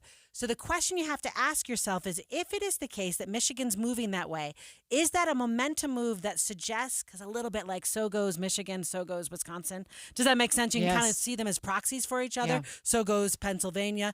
Does that mean that there is movement in the Democratic Party toward the Democrats again? Or is it just an anomalous kind of blip right now because no one knows who she is? But that's an interesting question to watch. Let's go over to Pennsylvania. You just brought up Pennsylvania and Josh Shapiro. If she does become his, running mate, he's the governor there. 19 electoral votes. There's been some discussion. It may be coming down to him or Mark Kelly from Arizona, which has 11. If you want to play the numbers game, you're going to go with Shapiro. Right. And also you might, because remember, we just talked about what was going on the world stage in the Middle East. One of the places Democrats are kind of, vulnerable in, weak on, maybe I hate to use the word weak, but where they look vulnerable is what is their position vis-a-vis Israel and Gaza, right? And the conversation around what that should look like. And that blew up on campuses last year. Does that make sense? Like we see that all the time. Shapiro is Jewish, right? So what he adds to a Democratic ticket is maybe a more pro-Israeli strong position. Does that make sense? Now, I don't know what that does with young voters, because I think young voters who are Democrats were definitely more pro-Palestine in those campus eruptions last year. But maybe that shores up, right, in this international kind of what Boyd said, it's dynamic, right? This is going on.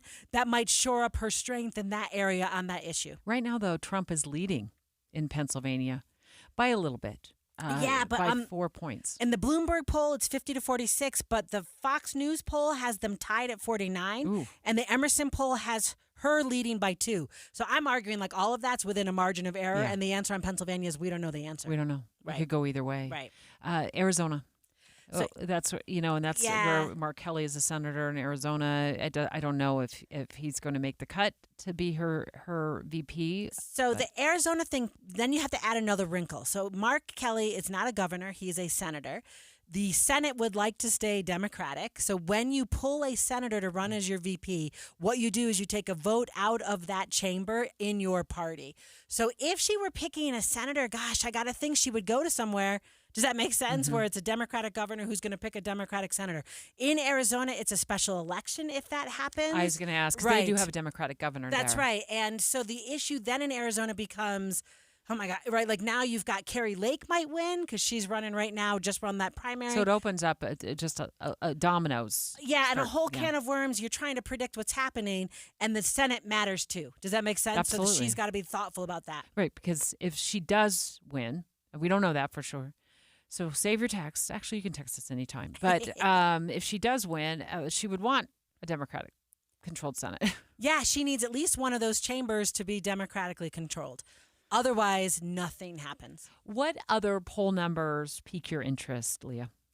I think that's really interesting. I mean, I think when I'm looking down in this like article that we were reading on the battleground states, remember, it's about the 7 battleground states. It is not about a national poll. So I need people just to not, if anyone tells you. I think that's great advice. Right. She's leading in a national. There is no such thing as a national election.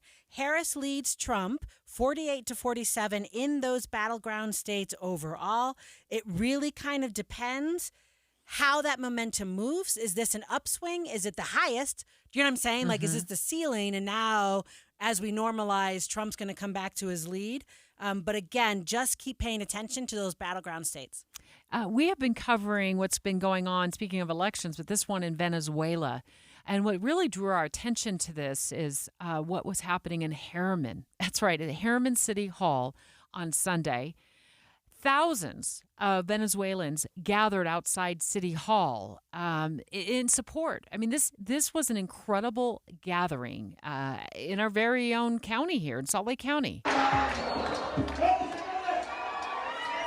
And they were following the election that was going on in Venezuela. Well, there's been a lot that's happened since we've covered this story just a couple of days ago.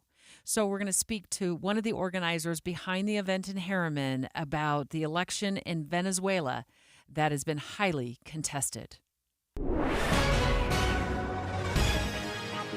It's 11:30 at KSL News Radio. I'm Dan Bomas. KSL's top story this hour. Utah Supreme Court expected to deliver an opinion tomorrow on Utah's so-called trigger law that would ban nearly all abortions at any state of pregnancy. If the justices side with the state, the sweeping abortion ban could take effect. It's called the trigger law because it was designed to take effect if the U.S. Supreme Court overturned Roe versus Wade, which it did 2 years ago. Our top national story this hour from ABC News. At least 11 people have died. Hundreds have been arrested in protests over Venezuela's contested presidential election. Protesters have clashed with security forces and toppled statues of former President Hugo Chavez over 2 days of demonstrations. Now the international community is demanding transparency in the election tallies. Here's ABC News contributor Maria Elena Salinas. There's already almost 8 million Venezuelans that have fled their country. The majority are neighboring countries, Colombia, Peru, Ecuador, Chile, Argentina, Brazil. A poll previous to the election showed that at least a third of the population said they would leave the country if Maduro were elected to a third term. He has been in power 11 years, but the Chavista government has been in control for 25 years already. In your money at this moment, the Dow Jones average up 178 points right now, while the NASDAQ is up 361. And our KSL News time, our weather situation looks like more smoke blowing in. News time, 11:32. It's a priority for us at this station to bring you all sides of a story and to talk about the news fairly, completely. Get all the facts and be really aware. Utah's Morning News with us, Tim and Amanda. Weekday mornings 5 to 9 on KSL News Radio.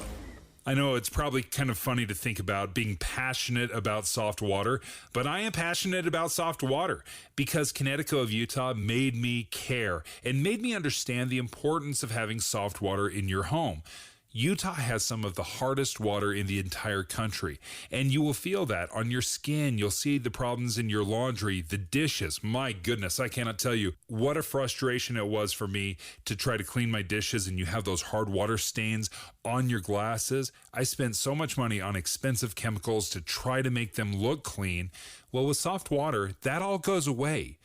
It helps keep our skin soft and hydrated and healthy. It's great for our laundry. It helps keep everything clean in our house, and it will breathe life into your water heater. You should really look into a water softener from Connecticut. We decided to make the investment, and we're so happy we did. Connecticut is obviously an authorized Connecticut dealer. Just give them a call at 801-576-8600 or check them out online at softwaterutah.com. Tim Jr. here from RGS Exteriors. Did you know that we offer 3 distinct styles of gutter protection? Each one meant to handle a specific leaf problem. You might not even know there are different styles of gutter protection, but there are. And if you pick the wrong one, it could be a huge waste of money.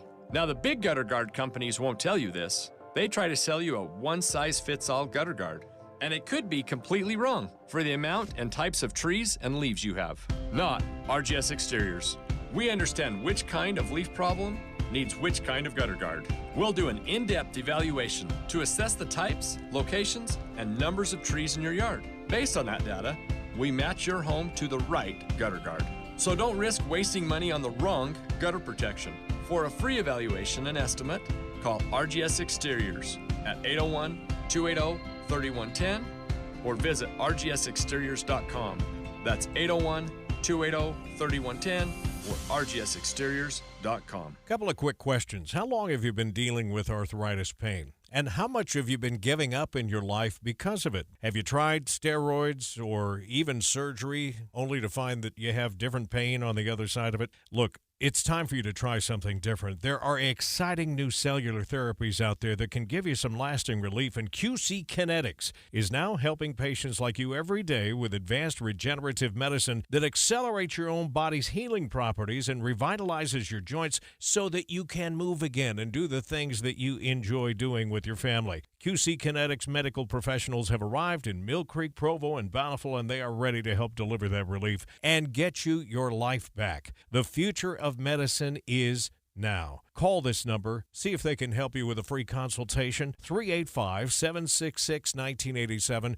Call QC Kinetics, 385-766-1987. It's 385-766-1987. Traffic and weather together now, brought to you by Sinclair's Dino Pay app. Save up to 20 cents per gallon. Here's Ricky Meese. A few problems out there. We have utility work affecting a right lane of travel northbound Redwood Road at 90th South. In Utah County, a crash, and some of these vehicles have been on both sides of the roadway. This is on the off-ramp from southbound I-15 at exit 253, 8000 South. That's in Spanish Fork. We also have a crash westbound on the 201 in Magnet, 8400 West. Again, vehicles to the left and to the right. And don't forget, we've had a water main break downtown, and 2 right lanes are closed going eastbound on 4th South and 5th East. Meet T.C. Christensen, director of the runaway box office hit Escape from Germany at Deseret Books City Creek flagship store Thursday, August 1st at 6 p.m. Escape from Germany, DVD, Blu-ray early and autographed tomorrow. Ricky Meese in the KSL Traffic Center. Wildfire smoke will push air quality levels on the Wasatch Front into the orange range today. Air quality will improve even as the temperature rises. Friday and Saturday will reach into the hundreds. And right now, we're at 82 degrees with sunny skies. I'm Dan Bomas from the KSL Common Spirit Health Studios. Listen online at kslnewsradio.com. We're Utah's news, traffic, and weather station. Dave and Dujanovic, your morning companions for talk, analysis, and key perspectives on Utah's biggest stories on KSL News Radio. We know that almost a dozen people are dead. Hundreds have been arrested. This is going on as we speak in Venezuela right now. There is a contested presidential election. And what brings this so close to home here in Utah is that over the weekend, there were thousands of Utahns who gathered in support of getting Nicolas Maduro out as the leader of Venezuela. I want to just play, Leah, just for about 10 seconds, the sounds coming from Harriman City Hall. It was a peaceful gathering at Harriman City Hall on Sunday, and I was just shocked, happy, surprised to see that many people gathering in support of their family and friends who wanted to see Maduro knocked out of power.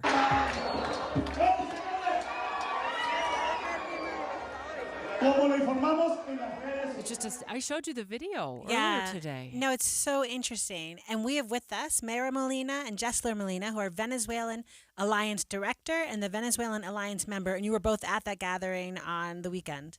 Yes, I was. Yeah. Can you talk to me about why it matters? Does that make sense? Because I think Venezuela is far away. So why is this so close to home that so many of you would come out for the gathering, to kind of voice, if you will, your thoughts about what's happening in that country? For sure. Unfortunately, the Venezuelans that we live in the United States were not able to vote, in the process. So for us, obviously, it was a really hard time. Pretty feelings, that we have with this situation. So every state and a few organizations, we had these gatherings to show support into our Venezuelan friends and families there in their country and other countries that were able to participate in this election.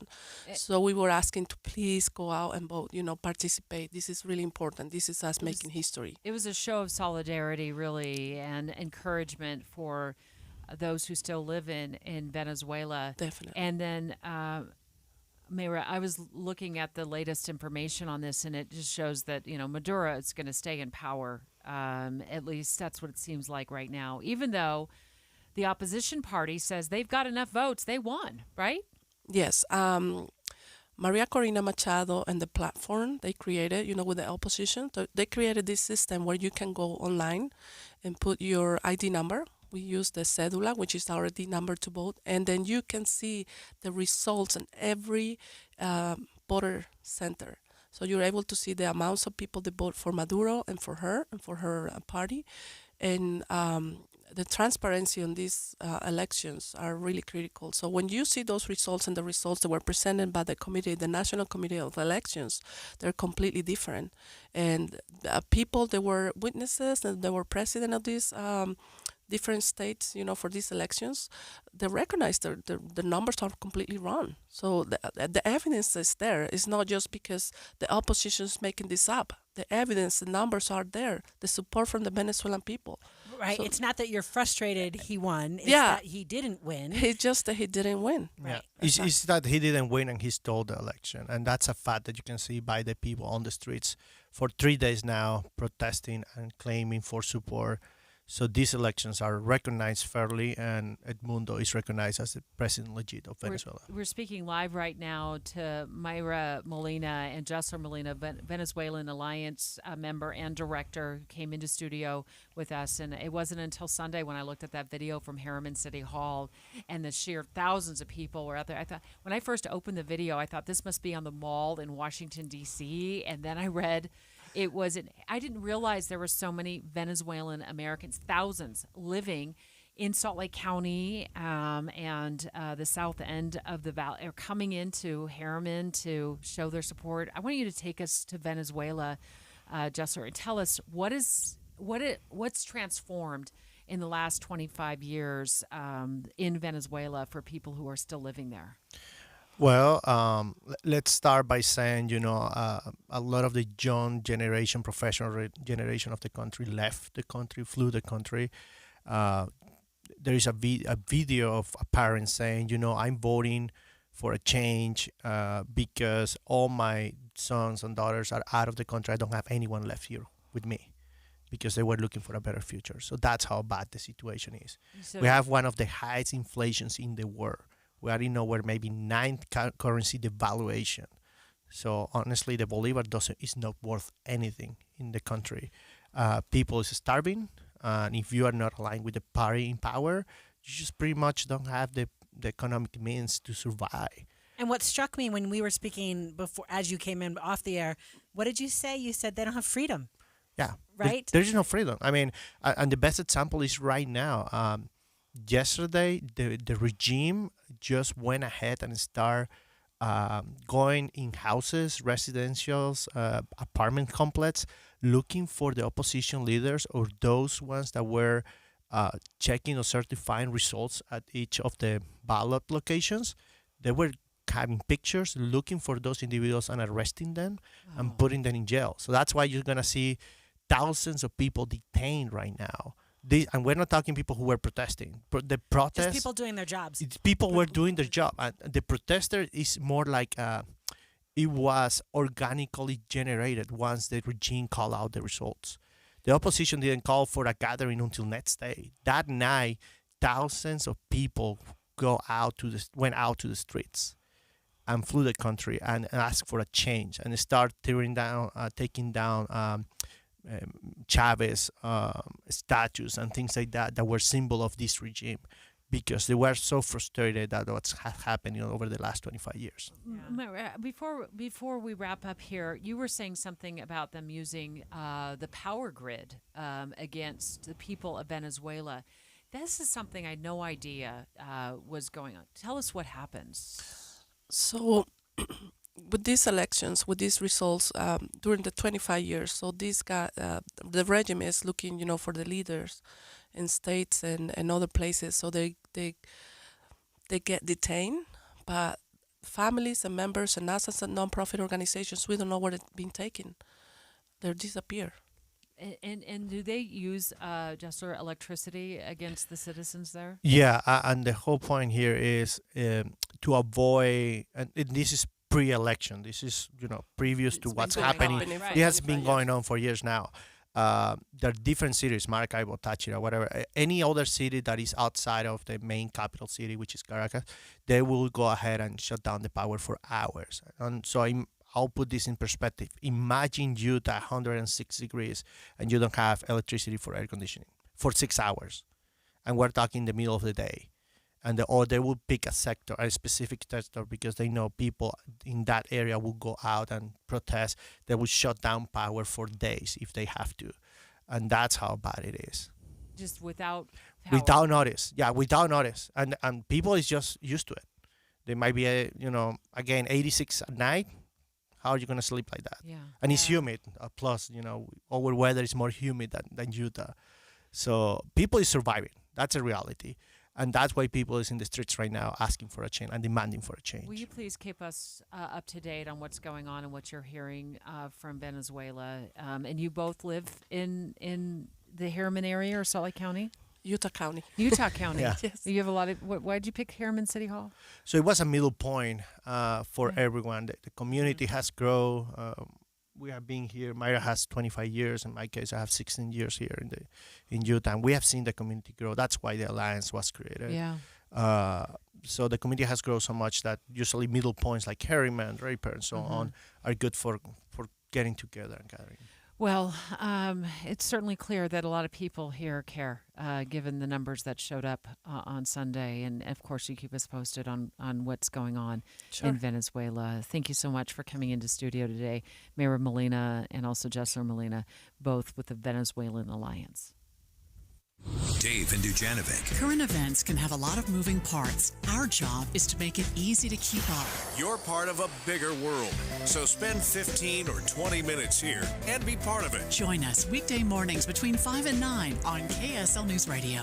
When you're getting a new roof installed, you don't want to wonder, when are they going to be done? Or even worse, what are they doing up there? You'll never have to ask when you hire IWC Roofing because their team of certified installers will be texting you pictures from the roof. You're going to know exactly what's going on and what you're getting for your money. And on most homes, they'll do the entire job in one day. In, out, cleaned up, and they'll even power wash your driveway just to say thank you. Now, you think you'd pay a premium for this level of service, but IWC does so many roofs, they get the material for less, and they pass the savings on to you. IWC is an Owens Corning certified platinum contractor. Of course, financing is available. Even better, their summer special, up to $2,000 off your quote. But you have to make the call. $2,000 off right now. Call IWC Roofing, 801-232-5690. That's 801-232-5690. Or go to IWCRoofingUtah.com.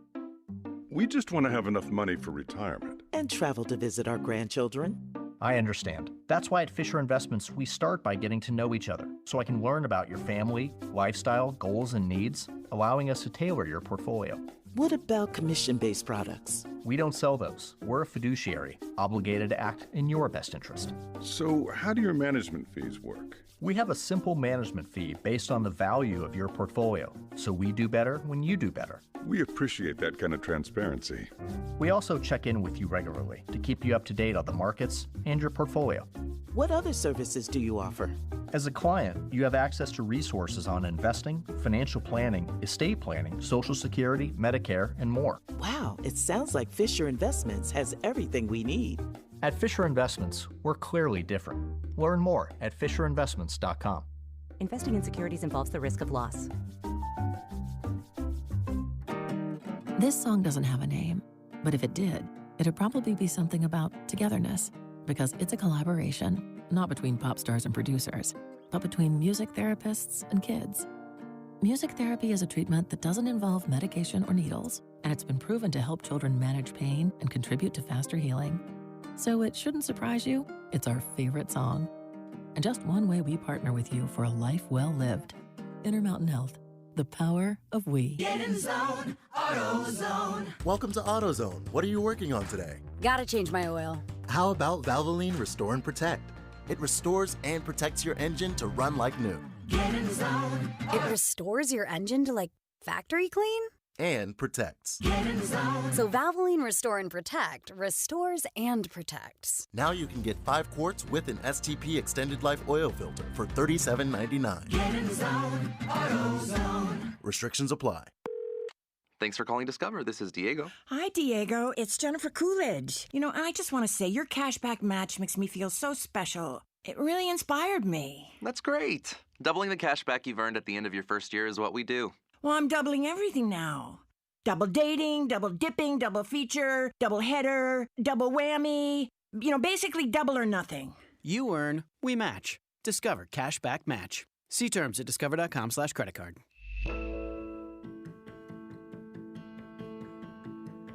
This is Derek Miller speaking on business. Biz Social Marketing Agency is a full-service marketing and web design agency that helps businesses of all sizes grow their brands and reach new customers.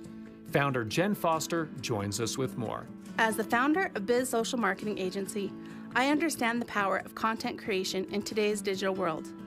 Our agency specializes in crafting compelling articles, blogs, and social media posts designed to elevate your business's online presence. The key to our strategy is creating content that not only engages your audience, but also enhances your visibility on Google and other major search engines. We recognize that in the vast ocean of the internet, standing out is critical for any business. That's where our expertise comes in. Our team works hard to ensure that your business's voice is not only heard, but also resonates with your target audience. By focusing on SEO-friendly content, we make sure that your business ranks higher in search results, driving more traffic to your website. Choose Biz Social Marketing Agency to help your business get found, get noticed, and grow. Get started at bizsocialmarketing.com. Whether you're looking for content creation, visibility, or web design services, Biz Social Marketing Agency is committed to helping your business make a lasting impact. Learn more at their website. I'm Derek Miller with the Salt Lake Chamber, speaking on business. With the 3 things you need to know this hour, I'm Dan Bonas. First, Utah's been waiting for the state Supreme Court to issue a decision on the so-called trigger law that would ban almost all abortions. That could come out tomorrow. Second, the Utah Supreme Court also being asked to allow county clerks to count ballots that were postmarked too late in the 2nd District Republican primary for Congress. And third, 8 million people have left Venezuela since the Maduro government took power. They're all interested in the current dispute over election results. 82 degrees and sunny in Salt Lake. Back to Dave and Dujanovic on KSL News Radio. Dave and Dujanovic. Paris 2024. Special coverage on KSL News Radio. Well, we're trying to get a live connection right now with Tamara Fayafanua from KSL 5 Television, who has been in Paris covering the summer games for KSL 5 TV. Because, Leah, did you see that moment with the women's rugby player for the bronze? No, I totally did. My favorite part about it is I've been tracking the rugby, because Jason Kelsey kind of adopted them. I don't know if you saw that. No, I didn't see that. So he's there. That's Taylor Swift's boyfriend's brother. Okay. Right. So he's there. And there's this funny, Alona Maher is one of the players, and she's funny in TikTok. Does that make sense? She's got great social media presence. Such good social media presence. And one of the things she said, I'll give my firstborn child to Spiff. So Spiff is this young woman. Spiff Cedric. Yeah, who did this amazing play that nobody expected. She's not usually the kicker, so she's not supposed to do what she did. She just kind of ran through everybody. The entire field with seconds left on the clock. Right. And we won a bronze medal. And I was looking at the numbers. I don't think we've ever won, I feel like since 1920, any kind of rugby medal, but don't quite quote me on that, even though we're on live TV, because I'm not sure I have that right. But it's been a minute. If we've ever won one, we haven't. And this woman is from Utah. Who knew? Speaking of Utah, I woke up this morning and I was watching. I didn't realize that she was from Harriman, Utah. And she's the hero. She's the hero of this moment. She puts America on the map for rugby, women's rugby. We win the bronze. And then she shares her thoughts with KSL Television after. So it's okay to be nervous, it's okay to be scared, it's okay to doubt yourself, but as long as the next action you take is towards your goal, then it's going to work out for you. Taking it all in? Yeah. Oh my God, I visualized this moment. I did visualize it in gold, but a medal for the U.S. rugby, it's amazing. I'm really happy. Yeah. Yeah, definitely. First medal ever for the U.S. rugby team, so really, really happy with it. We're definitely going to be celebrating this win. I love that message right there. It's okay to be nervous. It's okay to be scared. It's okay to doubt yourself. But as long as the next action you take is toward your goal, it's going to work out. I love that. Yeah. Right? The point is, you can be, she is a hero. She is an Olympic hero. Got us a medal in something we have never gotten. And I looked it up real fast. The men got one in 1924. So it wasn't 1920, it was 1924. So it's 100 years. And basically, she wasn't, how do I say, how they have all those cute Olympic promos? This is not a person who you saw on those promos. She's not a Simone Biles. Does that make sense? Yeah. She's not someone famous. And she was nervous because you get nervous. And then she just did her job. She ran. Oh, man. She ran. She broke free and she just ran. Then she slid over the line. She scored the point. I don't know much about rugby, but now that's all I want to know about. So congratulations to Utah Spiff Cedric for putting America on the map in a bronze medal moment that brings home the bronze in rugby. Right, because the thing too, I'll say real quick, I always assume that if we have Olympians, they must be skiing or curling or doing any of the Winter Olympic things. And I have just been surprised, touched, whatever, that we had a mountain bike winning medalist, right? We now have a rugby winning medalist. I didn't even know. From Utah. Yeah, that these sports were a thing here. It's really cool. Okay, I think we're still having troubles getting a line to Paris in Tamara Fayafanua, but you can catch all of her live coverage on KSL 5 television. They're doing an awesome job. Of course, NBC is the place to watch the Olympics. You can also, I've downloaded I have the Peacock streaming app now on my Roku. Do you get like bumps, Debbie? Did you say these are my favorite sports and I want to know what happens, or do you get all of it? Spoiler alert, I haven't really had a chance to start watching any of the games yet, so I was going to start saving it. I know. I just saw this. I just watched the highlights. I'm going to go back and watch everything. I'm going to pick, my favorite sport. I'm going to be watching it for the next year. One of the really important stories that we covered throughout the show, we covered many, but this is a warning as you get ready to take your family out camping. There was a closed campground for a while because of a bear that had to be euthanized in American Fork Canyon. And we spoke with the Division of Wildlife Resources about what happened at that campsite. It's really, really hard for us to have to euthanize an animal that really is in a situation that's caused by people. So, yeah, things are open, but we're still encouraging people to keep their campsites clean. So one of the things that we asked the division, Leah, earlier was what to be concerned about. Like how to deal with a bear, not only like leave your food away from your campsite, in your car. Do not bring things in your tent that might smell sweet, like perfume.